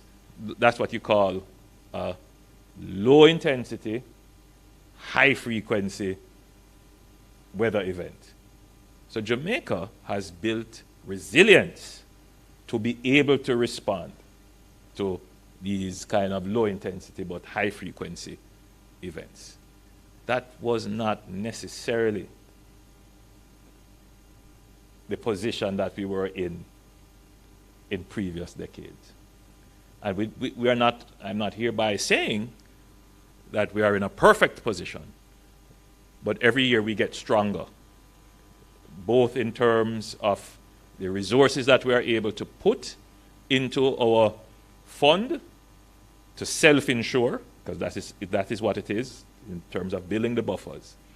But should a high intensity, low frequency event happens now, which would be like a major hurricane. You know, how many of you were around for Hurricane Gilbert? Everybody here. Most. So that is what you would call, you know, a high intensity, but doesn't happen often. And you can recall that for Hurricane Gilbert, how long it took us to recover. We can't be in that position. We must be able to recover, you know, within the year that the event occurred. In fact, months after the event occurred. That must be our target, and I'm saying this to all of you who are here, that you have to, your agencies that are responsible for recovery, that has to be your plan.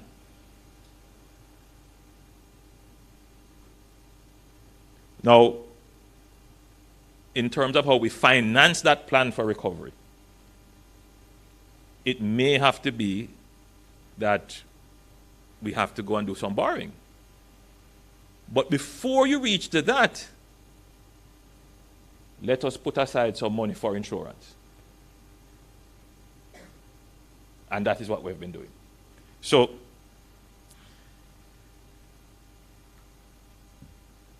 additionally, we have an Inter-American Development Bank contingent credit facility providing access to $285 million if we are affected by a hurricane or earthquake of a specific severity.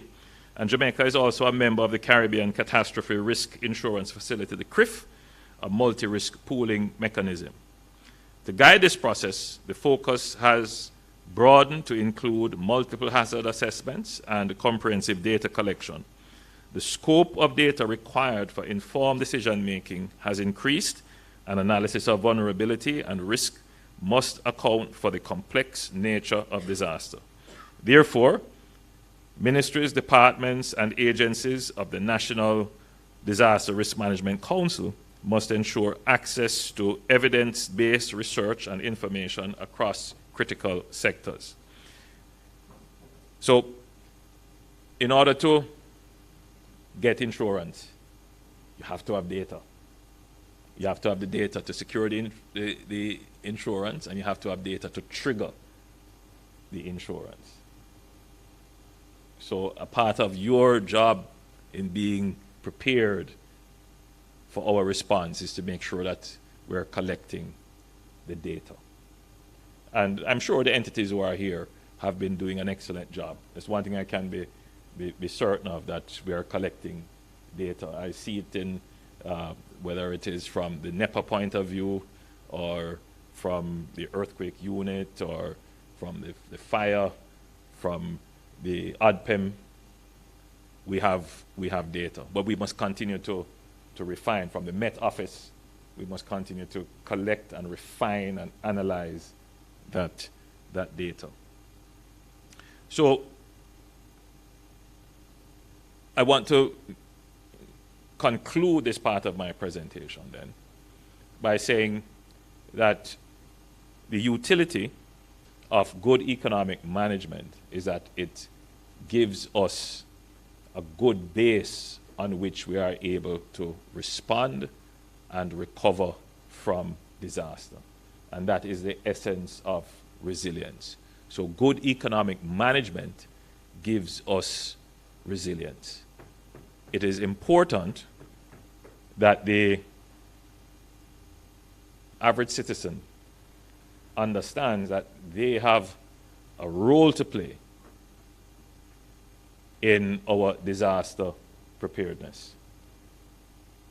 And the critical role is to hold the government to account for what is the government doing to creating buffers to be able to sufficiently respond to low intensity, high frequency events. Is that a part of the political economy of voters? Does that really matter to voters? Maybe not. But in a well-developed democracy, if people are voting on this, then it means that governments definitely have to craft their policies and programs to that. So it's important to have the ecosystem where the average citizen is holding their government to account for matters of how we are responding to climate change. What are the policies? Because remember what we have said, that climate change is yes, it's a natural phenomenon, but in many ways it's a man-made phenomenon. So what are our governments doing to control the man-made impact on climate change and both the adaptation and mitigation to climate change? Is that yet a part of our political economy? Are voters holding our governments to account for this? And the answer is, it is developing, it is seeping into the consciousness. But luckily, the government has taken an advanced position, even if it is not a matter that is of concern to the electorate. Governments understand. And this government in particular has taken a very proactive stance on the climate change issues, our mitigation and our adaptation and our general resilience and response. And you can see that in many ways, our stance on plastics and the ban that we put on single-use plastics. And even though it's a phased approach, but we have taken those steps. Good point now to mention that the public sees the problem from the point of view of unsightly waste and the uncleanliness of our city and so forth. But whilst I see the problem in that light as well, I also see the problem of how it is impacting on the infrastructure, how it is damaging our sea environment, and of course, the heavy use of plastics and the production of plastics and the carbon that releases and the impact that has on climate change. So for us, we take a very holistic view, and we have been putting in place policies as small steps as we can, but relative to our resources, big steps nonetheless, to address these issues in a very positive way. So we're going at the problem from both the cause and the effect. And we are also trying to educate our citizens so that they can be active, enabled participant in this whole treating with this new world that we're living in, where the impact of climate change is something that governments have to mainstream in their daily management of economic and social affairs.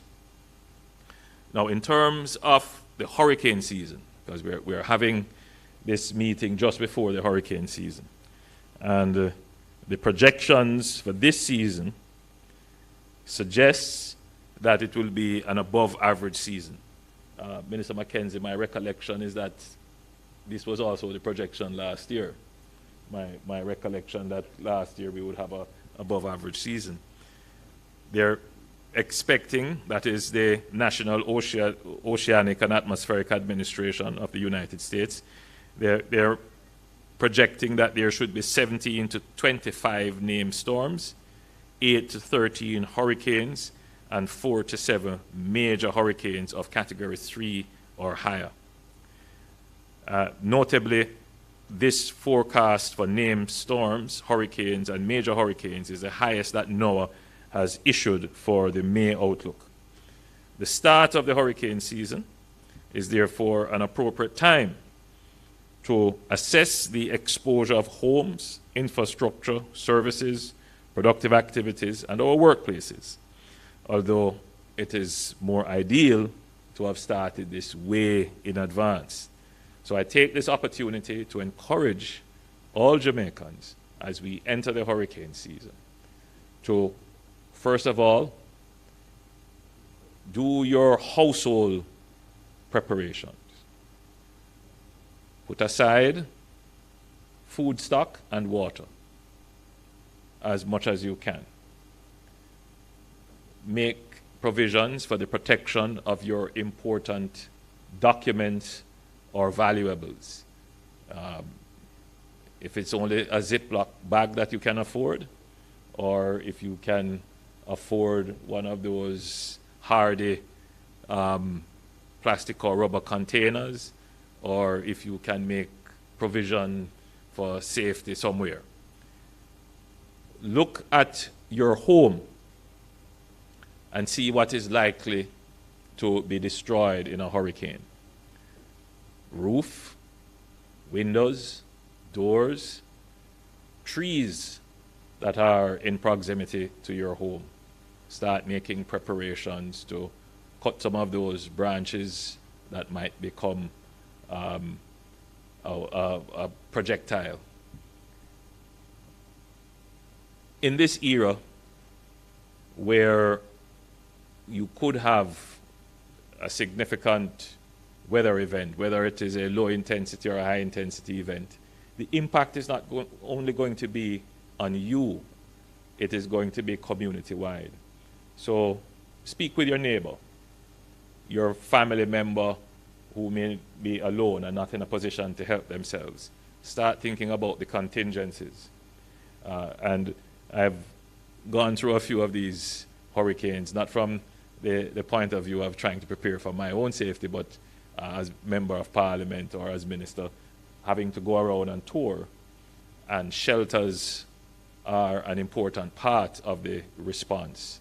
So the entities that are here that are managing and supervising these centers, those should be up and running and ready in the event of a disaster. The conditions in some of those centers are not always ideal.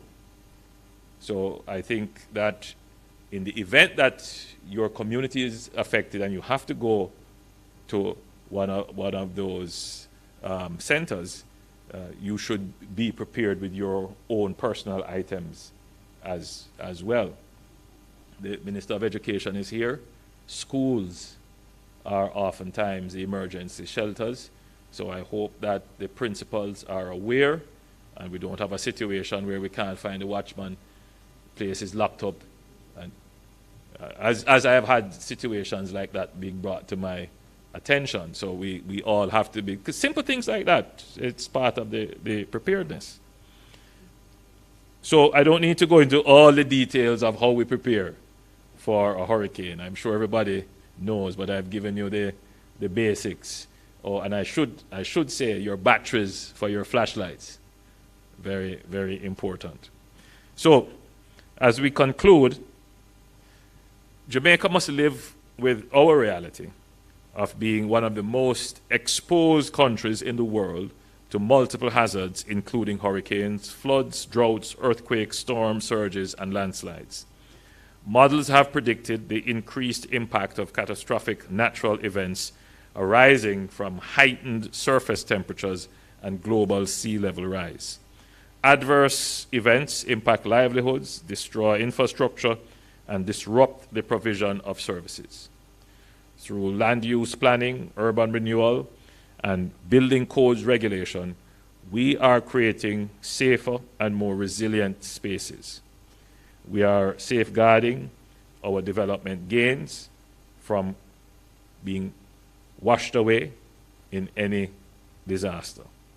Now, as I read this point, and I was driving into Kingston, Minister Mackenzie, driving from Kingston to here, I was observing that there is an increase, a real increase in the number of buildings that are multiple stories. And when I say multiple stories, you know, greater than 3. And that in itself means that we have to have a different strategy for disaster response. It's one thing to respond to, you know, a 3-story fire or a collapse of a building that's 3-story high. But when you start to go to 4 and 7 and 9 stories and 20 stories, there's a whole different capability that is required. So I'm going to take this opportunity, now that I have everybody here, the minister has pointed out that it's something that we have discussed, to be fair. We have discussed this at our cabinet as to what we're going to do to be prepared. And we have ordered 3 trucks that have the extended, 3, Minister? 5. We have 5 trucks that will have the extended capabilities. But of course, you know, there may be other things that we need to execute a rescue or to be able to respond to such a disaster. So, for example, you know, we have to be able to manage traffic to get to an area. So all of those rules will have to be looked at. So it's a whole ecosystem of disaster response support that when we go into this, you know, new level of building, that has to be triggered.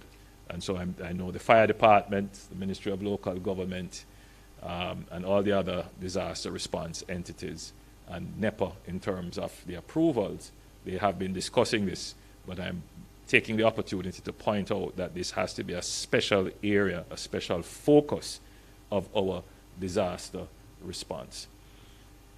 So, as we enter the hurricane season, which we use as our trigger to mobilize our national disaster response, I'm confident that Jamaica has the leadership right here in this room to ensure that should a disaster strike, we have the ability financially to recover. We have the ability to organize to recover.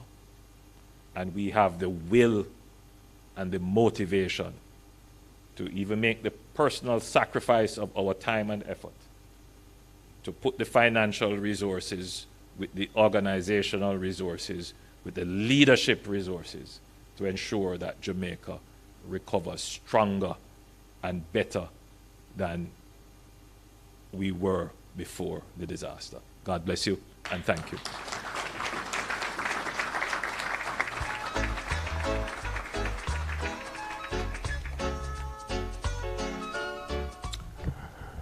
Let's put our hands together again for the most honorable Prime Minister for a well-informed and spirited presentation. Now, members, we have 2 more presentations. So we're going to take the Ministry of Health and the Ministry of, well, we have 2 more presentations. So we'll, okay. Now, can we, before we take, open for questions and answers to the Prime Minister, so we could afford him the time to. So are there any questions members of the council wants to pose, or members of the audience who are here who wants to put to the Prime Minister at this time? This is the most opportune time for that to be done.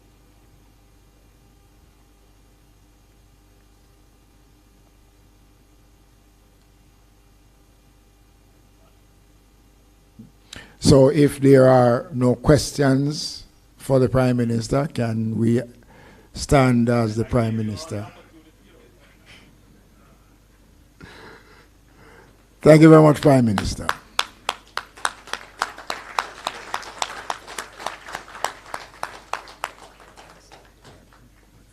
So everybody was clear.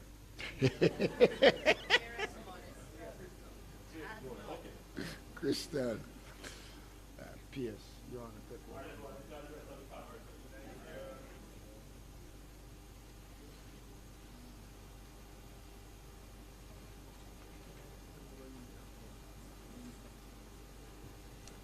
Colleagues, do you want us to wrap up and then we eat, or eat and come back? Which one?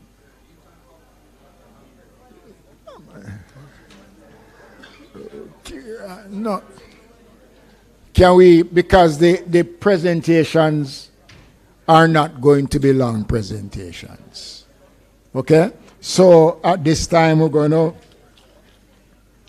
welcome to make a very important presentation. Mr. Canute Ricketts from the Director of Mines and Geology Department.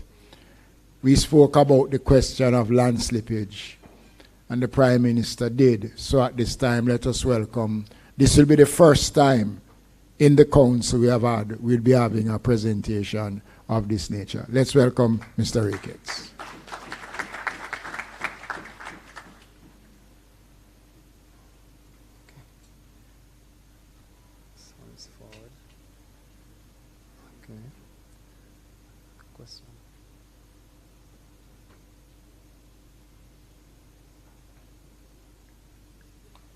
Honorable Desmond McKenzie, Minister of Local Government and Community Development, and Deputy Chair of Council, Cabinet Ministers, Permanent Secretaries, Mayors, Heads of Agencies, distinguished guests, pleasant afternoon to you all. My name is Canute Ricketts, and today I'll be presenting on landslide hazard mapping across Jamaica with a focus on earthquake-induced landslides. Now, the Mines and Geology Division is mandated to conduct geohazard and geotechnical assessments. So we collect, we analyze, and we interpret geohazard data, and we produce geohazard maps. Now, it's important to note that the division plays an important role in the development approval process. So we are a referral agency, and we comment on matters of slope stability, particularly along your hillside areas. And so these geohazard maps that we produce, they are used as a tool in development planning and disaster risk management. Now, as it pertains to landslides, the Mines and Geology Division houses a national landslide inventory for Jamaica. What this is essentially is a large database of landslides, hundreds, probably thousands of landslides that have been mapped and have been confirmed by the division over the last decades. And these landslides are used as the primary input data from which we prepare the landslide susceptibility maps. And these, of course, are done at the parish level.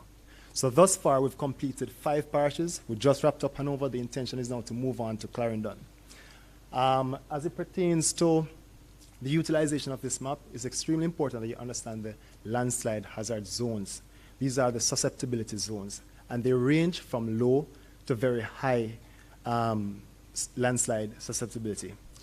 These zones are color-coded, so you use the color to visually identify the zone in which you are probably situated. Now, the areas of low to moderate landslide susceptibility, those are the green, the light green to dark green zones. Those are the areas that we encourage civil infrastructural development and residential construction and so forth. And importantly, just to note, because I've been asked before, no, these color codes are not politically influenced. They're just standard color codes. But the areas that are deemed moderately high to very high just happen to be those orange to bright red areas. Now, these are the areas that we generally would not encourage large-scale developments. These are areas that are found to be problematic for civil engineering and construction purposes. Now, the area of very high landslide susceptibility, that particular zone stands out because it is not recommended for any form of residential development. In fact, these areas are recommended to be kept as green areas, or in essence, no-build zones. So a landslide essentially is a downward movement of rocks and soils directly under the influence of gravity. And they're classified based on the type of material that's involved, the type of movement downslope, the amount of water that's present, and the rate of movement. Now, just to bring you through some of the more common types of landslides that we encounter across the Jamaica landscape, just some of the failure modes and mechanisms. In Figure 1, what you're looking at is a planar landslide. Now, planar landslides, as the name suggests, it occurs along a linear zone of weakness within the rock mass. So you find that planar landslides are very common in rocky, fractured rocky material. An example that we're showing here at Figure 1 is a landslide which occurred at Gordontown Road, St. Andrew in 2020. And you can see where that planar surface along which the rock mass was pretty much dislodged. Figure 2 shows the rotational landslides. The rotational landslides tend to be deep-seated landslides. These are much larger than your planar slope failures. An example of which is shown in figure 2, and that's at Shooter's Hill following Tropical Storm Zeta in 2020. This landslide is pretty large. In fact, it's over 200 meters across. This particular landslide displaced several families. At least 10 houses were destroyed in the process. And importantly, a characteristic of your rotational type landslide is that they take place in small bits of failure. So it doesn't just happen in one single event. So for this particular failure, it happened over a period of probably a month. So we'll do a site inspection today, and we'll see some tension cracks, some areas start to show some displacement. Another week, we have to go back, and that's the issue. It continues. And so coming out of this particular landslide, the Mines and Geology Division is actually monitoring this area through the implementation of boreholes. So we actually went on site, and we drilled boreholes in the area to the depth of 40 feet. We installed piezometers, and we're currently monitoring this landslide for reactivation. So rockfalls are actually very, very common across Jamaica's landscape. Figure 3 shows a rockfall in Redgate, Westmoreland. I would say this family was very fortunate because this large boulder that you're looking at was displaced, and it's basically the tree that saved that house from being damaged.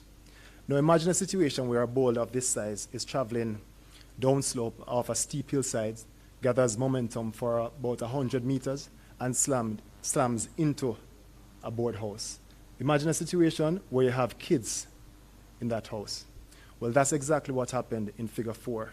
Figure 4 is an aerial photograph of a rockfall which occurred in Broadgate, St. Mary. This particular episode, it occurred, I believe, in 2016, killed a 12-year-old, injured 2 girls that were in the house at that point in time. If my memory serves me right, I believe the government of Jamaica had assisted by providing not only relocation, but gifted, or rather granted, a house to the family of the deceased. So commendations to the government and the minister for that worthy and noble gesture. Now, debris flows are also very, very common across the Jamaica's landscape. A debris flow essentially is a hyper-concentrated flow of sediments and water. So we find that debris flows tend to occur in areas that have a high sediment load and where there's a sudden change between your steep slopes and your gently sloping areas. So at the bottom of a foot slope, you'll generally find debris flows where there's a high sediment load. An example, just at the bottom of the Jacks Hill area. So you'll see those 2 photographs. One of them is figure 5 is a debris flow which occurred along Wilmington Drive, Jacks Hill Road. That's following Gustav in 2008. And figure 6 shows a debris flow in Hope Pastures following Hurricane Ivan in 2004. I know I didn't include any photographs for soil creep, but it's essentially a very slow downward movement of soil along your slope. Soil creeps tend to happen where you have large quantities of clays, swelling clays. What I mean by swelling clays, these are clays which expand whenever there's rainfall or moisture added to the soil, and it contracts whenever the time gets dry. If there's anybody here who is a cricket fan, try to think about it as day 5 versus day 1 at Sabina Park. Day 1, the wicket is moist, good for batting, good for bowling. Day 5, when it dries out, you develop these large cracks. Nobody wants to bat on that day. Put that situation on a slope, and you'll get an idea of what soil creep really looks like. But generally speaking, you can identify soil creep where you have tilted fences, tilted trees along a slope, tilted poles. So that usually is an indication to show that the soil is actually moving. Now, it is very important for us to be able to distinguish between the triggers and factors influencing a landslide. Now, the factors which influence the landslides are those causative factors, the geology, the soil, the slope steepness, the slope aspect, etc., as opposed to the triggers. Now, rainfall is the most frequent trigger that we have for landslides in Jamaica. And what we're seeing now in terms of growing trend is that there is a growing trend in anthropogenic triggers. That's human interaction. The PM spoke about individuals along the hillside areas, who are cutting down the hillsides to plant coffee, but there are also individuals that are cutting down the hillside for developments, cutting into the slopes, clearing the land, and it's triggering a lot of landslides locally. Now, the last trigger that we're going to speak about, and we're going to go a bit deeper into it, that's earthquake-induced landslides. Now, what we have here is a case study of the Judgment Cliff landslide. My colleague Ali, from the University of the West Indies spoke about it briefly. Now, the Judgment Cliff landslide is probably one of the largest landslides ever recorded in Jamaica's history. This landslide was generated, or purportedly triggered, by the June 7, 1962 Port Royal earthquake. This is a 7.5 magnitude earthquake. If you want to get an idea of the size of this landslide, it is approximately 1.7 kilometers in length and a little over 1 kilometer in width. This landslide covered an existing plantation, killing 19 individuals in the process. Now, in 2023, October 30th, we also were impacted by another earthquake. Now, this earthquake was not as strong as the previously mentioned earthquake. It's a 5.6 magnitude earthquake, deemed moderate, led to some light to moderate damage. However, it did generate a large number of landslides. And so the division jumped at the opportunity to map earthquake-induced landslides.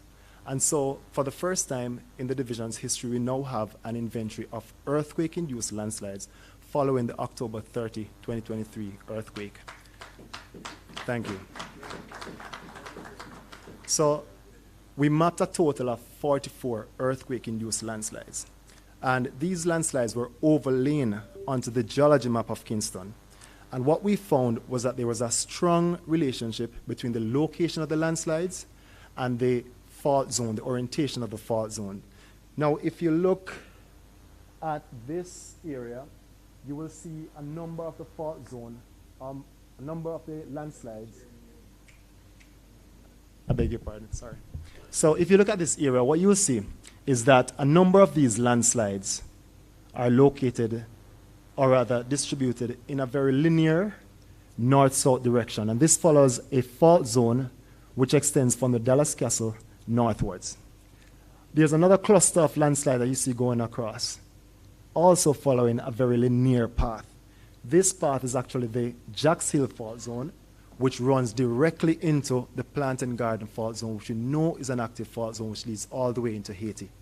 Right? So that shows the strong, very strong relationship between the location of the landslides and your active fault zones. Secondly, what we did recognize is that there's also a very strong relationship between the landslides occurrence and the geology of the area.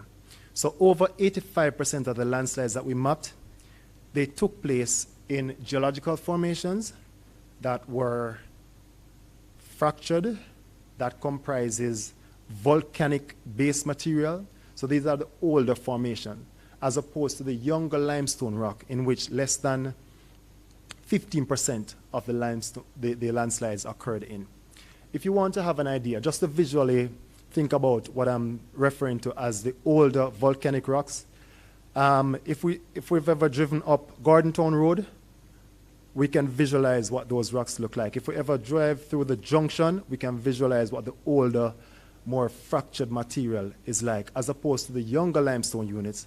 Those limestone units is what you encounter when you're going up Stony Hill, when you're going up Cooper's Hill, Beverly Hills areas. And based on the results from the landslide inventory, what it shows is that those areas are less susceptible to earthquake-induced slope failures.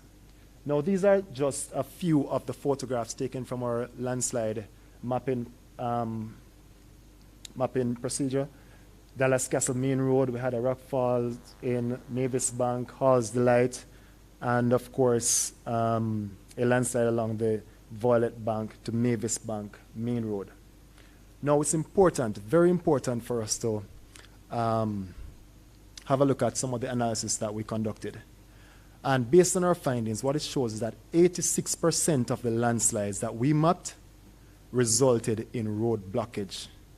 89% of the landslides blocked some form of drainage pathway.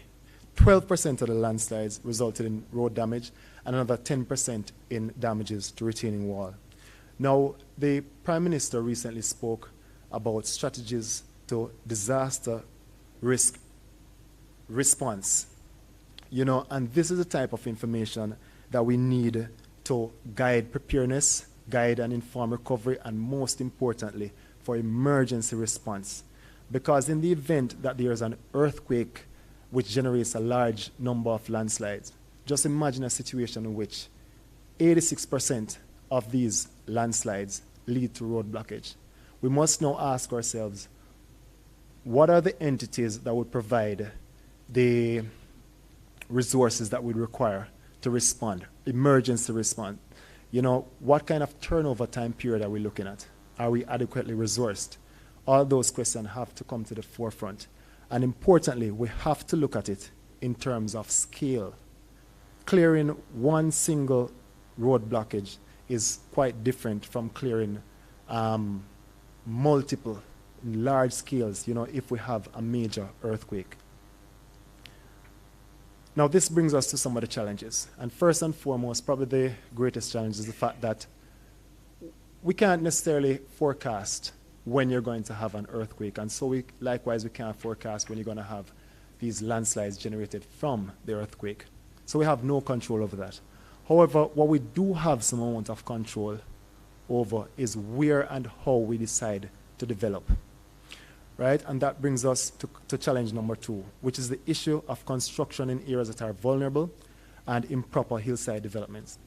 Now, what we've noted in recent years is that there is a growing trend in individuals who are now constructing in earthquake-prone areas, individuals constructing in excessively steep slopes. There's a challenge with compliance, you know, poor site modification, the lack of adequate slope stabilization measures, underutilization of our natural hazard maps. And so I would like to just use this platform to strongly discourage developments in landslide-prone areas. For those areas that we can facilitate development, we must aim to implement all the required landslide hazard mitigation measures. We need to screen our slopes, remove those large boulders, terrace the areas that are, you know, prone to failure to improve the stability of the area, implement landslide protection measures where necessary, putting those rock mesh, the retaining walls, the gabions, you know, and importantly, when we're conducting our multifamily developments or large-scale developments, ensure that we do site-specific geological and geotechnical assessments to guide and inform the civil engineering design of those projects. And finally, I'd just like to close by encouraging all members of the public, or engineers, or architects, or building practitioners, or surveyors, to consult the Mines and Geology Division as it pertains to hillside developments. It can save on time, can save in terms of finances, saves with the environment, and it does save lives. Thank you.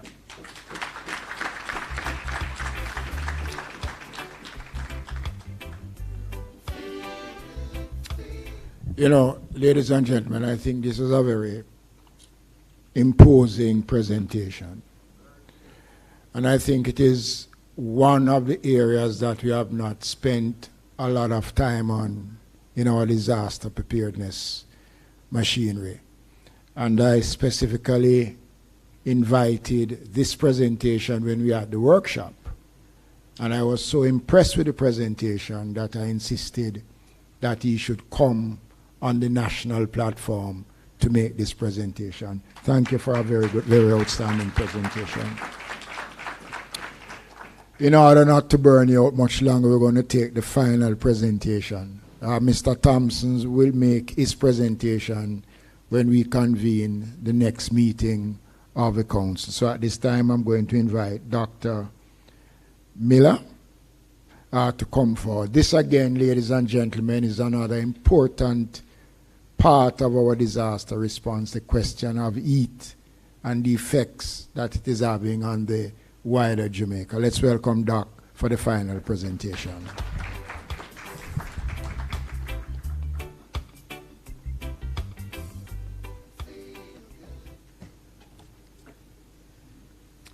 Thank you very much, Minister Mackenzie, Mr. Minister Mackenzie, Mr. Honorable Desmond Mackenzie, the members of the Cabinet Secretary, other members of Parliament, members of the local government, heads of the uniform groups, other distinguished members of the audience, ladies and gentlemen.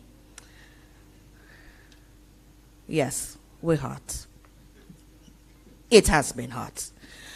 The Ministry of Health and Wellness will be presenting on heat health, the response to increased exposure to heat stress. And I use this opportunity to thank the Director of the Emergency Medicine, Disaster Management, and Special Services Branch, Dr. Nicole Dawkins-Wright, who worked very hard and did this presentation. She tenders her apology. She's actually representing the Ministry of Health and Wellness overseas on duty travel as it relates to climate health. So let's get into it.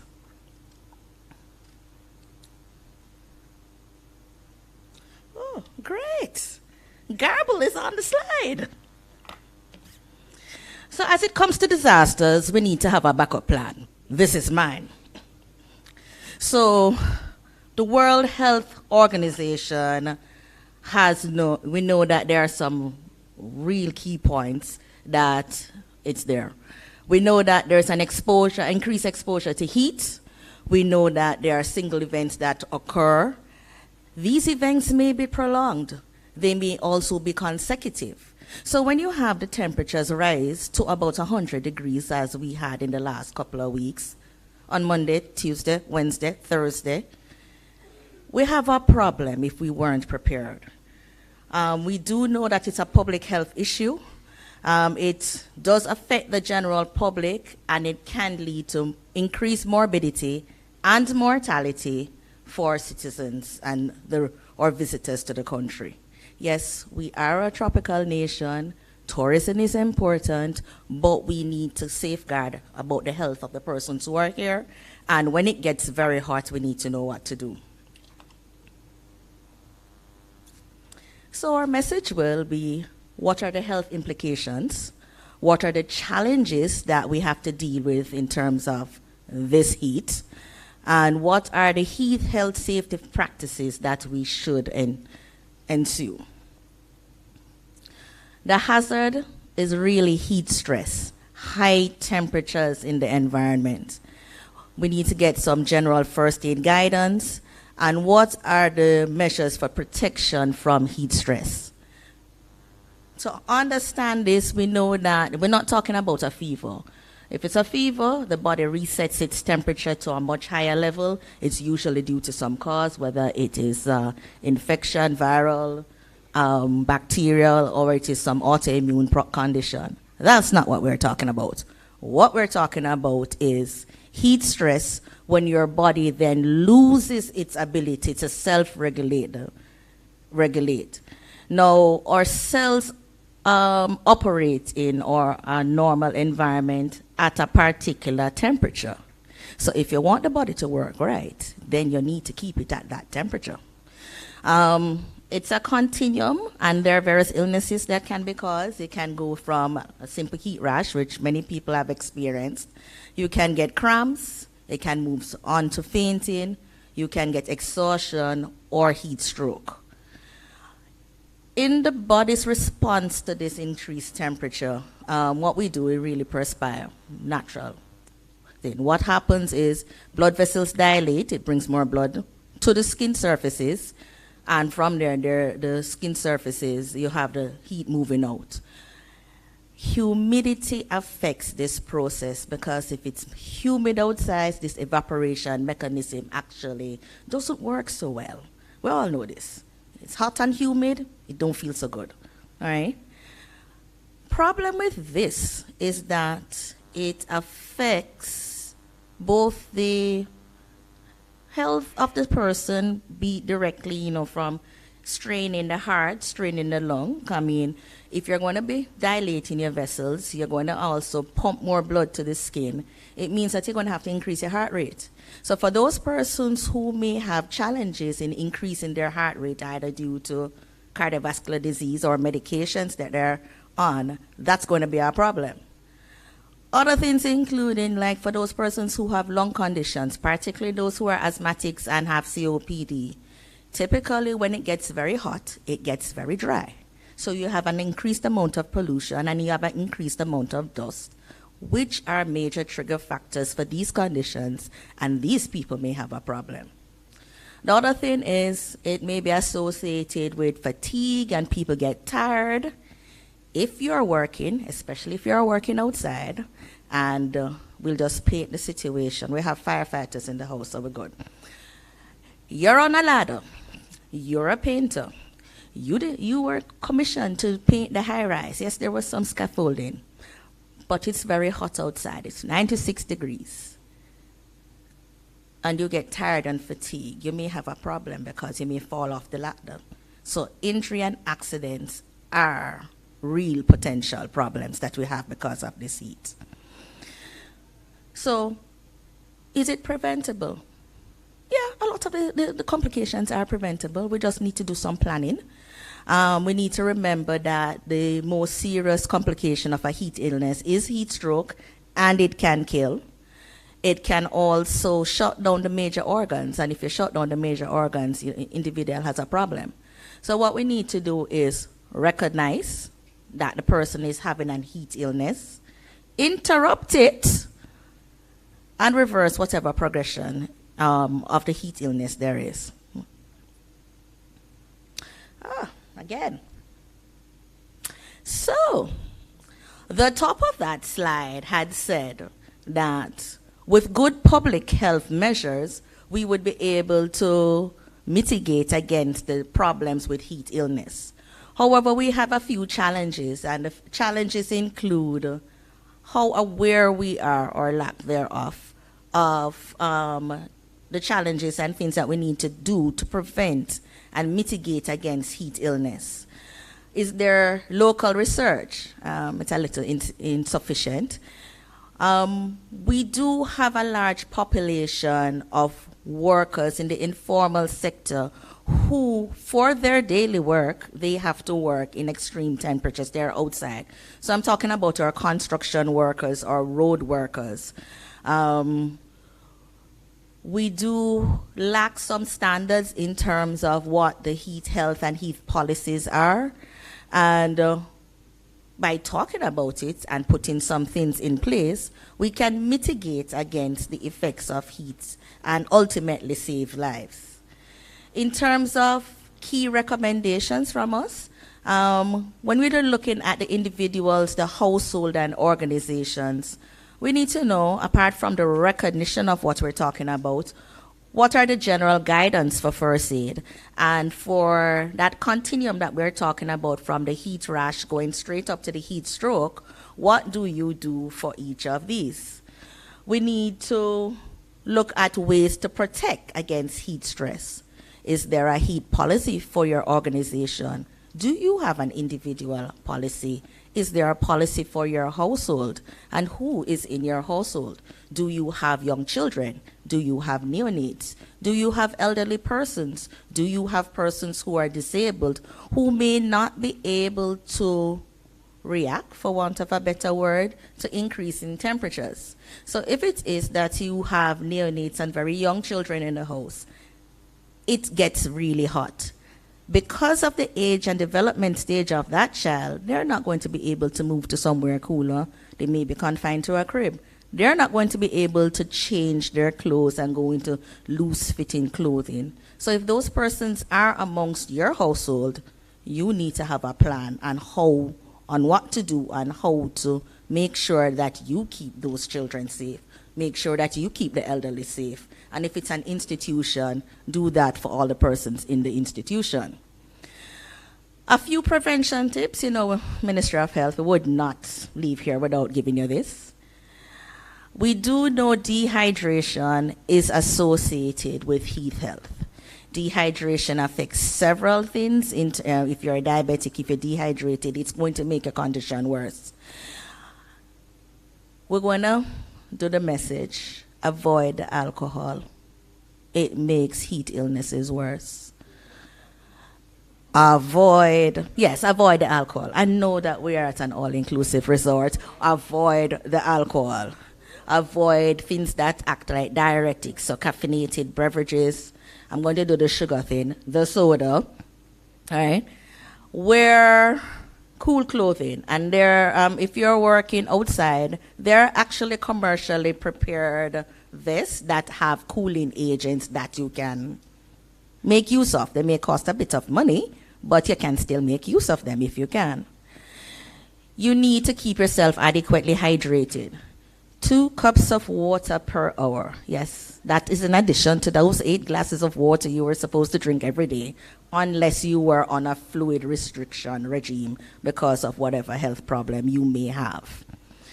And since activity may make you worse in a heat situation and heat stress, we recommend that you take a break, a 15-minute break every 2 hours. So let me explain that. So when you're active, I'm not talking, the fit still happens. The unfit is the persons that I'm going to be more concerned about right now.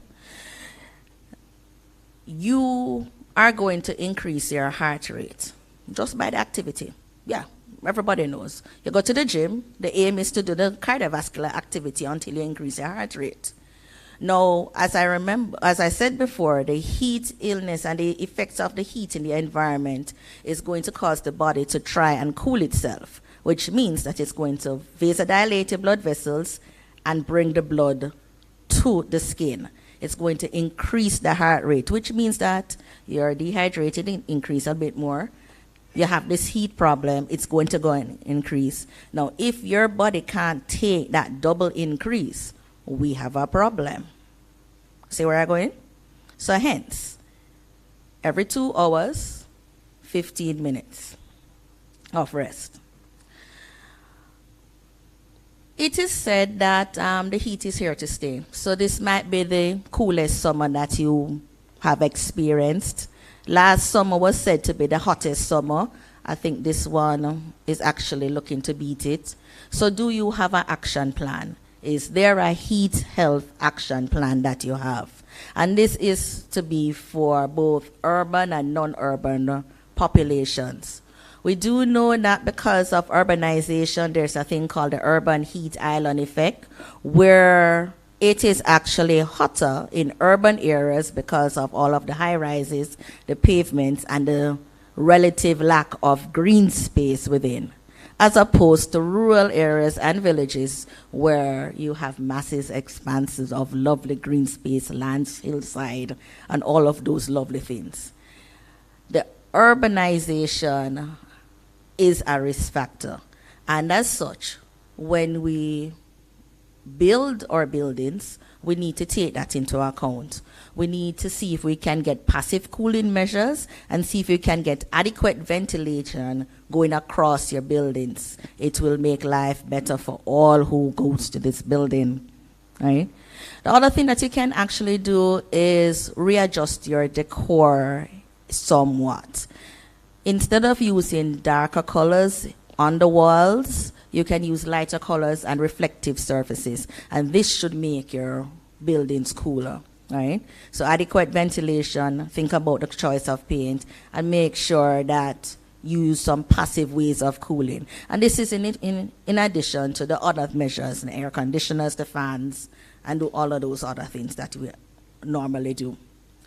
So what is the response for caregivers and supervisors when we're looking on occupational health and safety and institutional health? What is your role? Your role is to ensure that there are actually things that are in place. You're going to be looking on the key primary factors that will affect the heat illness or prevention of having a heat illness in the persons who are under your purview. You look on the environment. Might not be able to do anything much about it, but you can certainly monitor what is going on. So is it that you know that there's going to be a heat wave? Has the Meteorological Office of Jamaica sent out a bulletin, a warning, an early warning sign to say that, well, hello, it is going to be hotter this week as opposed to last week. The temperatures are going to rise, and they usually give the expected temperature. And citizens should take matters and put mitigation matters in place. So you might need to walk with more water, wear loose clothing. If it is that you had a project that had to be done outside, if it can be done on a different week outside of the time when you're going to have these extremely high temperatures, rearrange it. Monitor the individual, and the individuals still have to take responsibility for themselves, so you need to monitor yourself as well. Are you having any effects of heat illness? And if it is, do you have the measures, or can you take measures in terms of mitigating against it? Right? So monitor yourself, monitor your employees, monitor the atmosphere. If it is that you see somebody getting into trouble, you need to access some medical care. You need to know where your medical care is. So if it is, it shouldn't be at the time when the person faints or is unconscious that you're thinking, so where's the nearest hospital or doctor? That should be we're dealing with occupational health. So that should be in all of your purview and all of your documents and stuff. And your employees and supervisors should be aware of it. It can't just be the supervisor who knows and knows what to do, because in the event, and I'm going to cross everything here, in the event that the supervisor is the person who has the problem, somebody will need to help the supervisor. You get what I'm saying? Right. So our response as the ministry, there is a climate action health program that is actively run through the Emergency Disaster Management and Special Services branch. Heat health is actually incorporated into the health education curriculum at the Ministry of Health. There are advisories from the Ministry of Health based on the Met Office Bulletin, yes. We work very closely with them, and we have a collaborative partnership with the Met Office for other things on disasters, but heat health and the heat health early warning system is a part of it. We do need a contingency plan for our disaster preparedness exercises. So we do have simulation exercises going on throughout the various parishes, throughout the various health centers, hospitals, from time to time. Contingency planning in terms for heat needs to be specifically included in this. And to that end, Jamaica is actually one of the pilot nations in the Caribbean for the development of the heat health early warning project. And this was out of the recently held Caribbean Regional Stakeholders meeting in April of this year. And there is a collaboration with the Met Office. What we really need when in developing this sort of early warning system, you really need to determine, okay, what is the temperature that we're going to use to say we need to send out a notice. You need to send out warnings. You need to look at your communication system as to say, how are you going to get the message to everyone and get the message to everyone quickly? What actions are going to be taken? And like for every system, you need to evaluate the response, what happened, and everything along the way to see if you can make it better. There is a move for training of our Met Office staff through the National Oceanic and Atmospheric Administration, and there will be GIS mapping for heat hazards, similar to what they did for land slippage and earthquake mapping across the country. Ooh, nice. So, this was my final slide. Let me tell you what it says. In summary, what are we going to do to keep ourselves cool? We are going to ensure that your home is cool. I didn't mention a lot of it before, so we're going to do it now. So we know that the temperature is higher in the day as it is at night. It means that to keep your home cool, apart from your standard ACs, fans, and open and cross ventilation, you need to ensure that you have your windows covered, blinds are down during the day, so that you can block the direct sunlight from entering the house and decrease the temperature in the house. For nighttime, you need to open it all up. Open up the windows, open up the doors, open up the blinds. Yes, we do know that there might be a little mosquito issue that you need to deal with, using the usual things that you deal with them. but you need to open the house and allow the house to be cooled, right? If you are looking on buildings and stuff, you need to look on a cool roof. And now this is going to be a little judgment call, because we do have other hazards that affect the country that different roofing systems are actually better than others. So a slab roof might be nice for a hurricane, might not be so nice for an earthquake, and because it traps a lot of heat, it might not be so nice for a heat illness. So you need to look on your geographic location, look on your hazards, do the mitigation planning, and see how best to do it. It might mean, instead of having your roof at, you can tell I'm not a builder here, 8 feet, you may want to raise it to 15. You may want to put windows on either side. Right, just saying. Now, you know that it is hot. Do not go outside if you can help it at the time of the day where the sun is highest and the heat index and the temperature of outside is the highest. If you can stay indoors, my advice to you is please stay indoors, all right? If you're going to have to go outside, wear loose clothing, cotton, loose-fitting clothing, and clearly for your persons that you are in charge of that are unable to dress themselves, mainly very small children or the elderly who may be incapacitated because of other things, you need to ensure that the same measures that you do for you, you do for them. You're going to need to ensure that you have adequate hydration with you. You need to, yes, drink the water, not the caffeinated beverages, not the coffee, not the tea, not the soda, not the alcohol, because those things actually make life a little worse if you have a heat illness. You need to be able to recognize the symptoms, and if you're having a challenge, move away. You may want to take more frequent cold showers. You may want to damp the clothes or spray mist.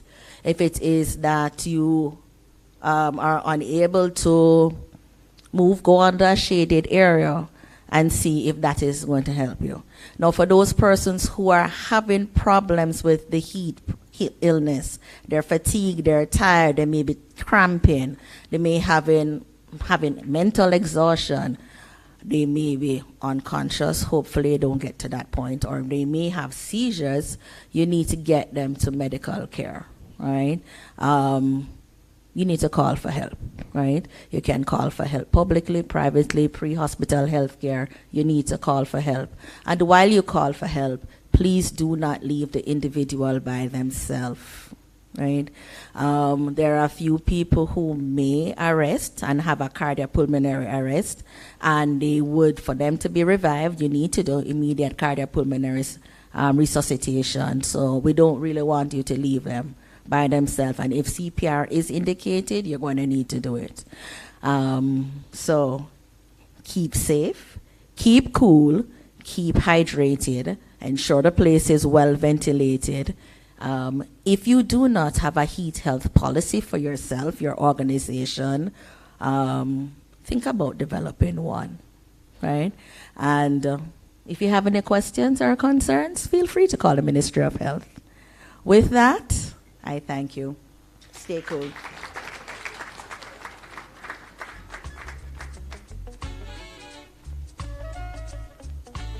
Okay, I know we are all pressed, so in the interest of time, let me thank all the presenters on behalf of the Council for excellent presentations.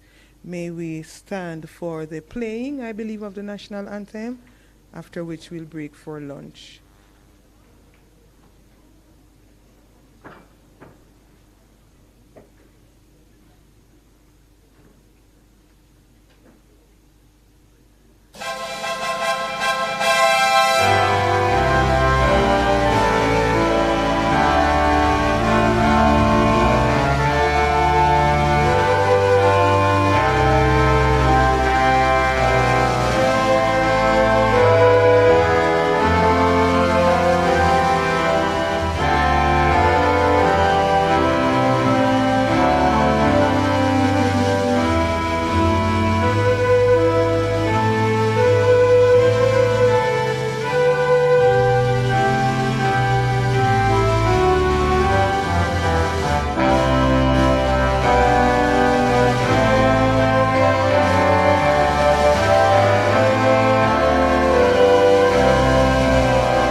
Okay, thank you very much.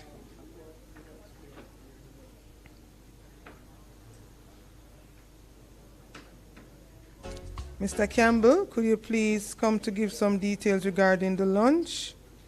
I believe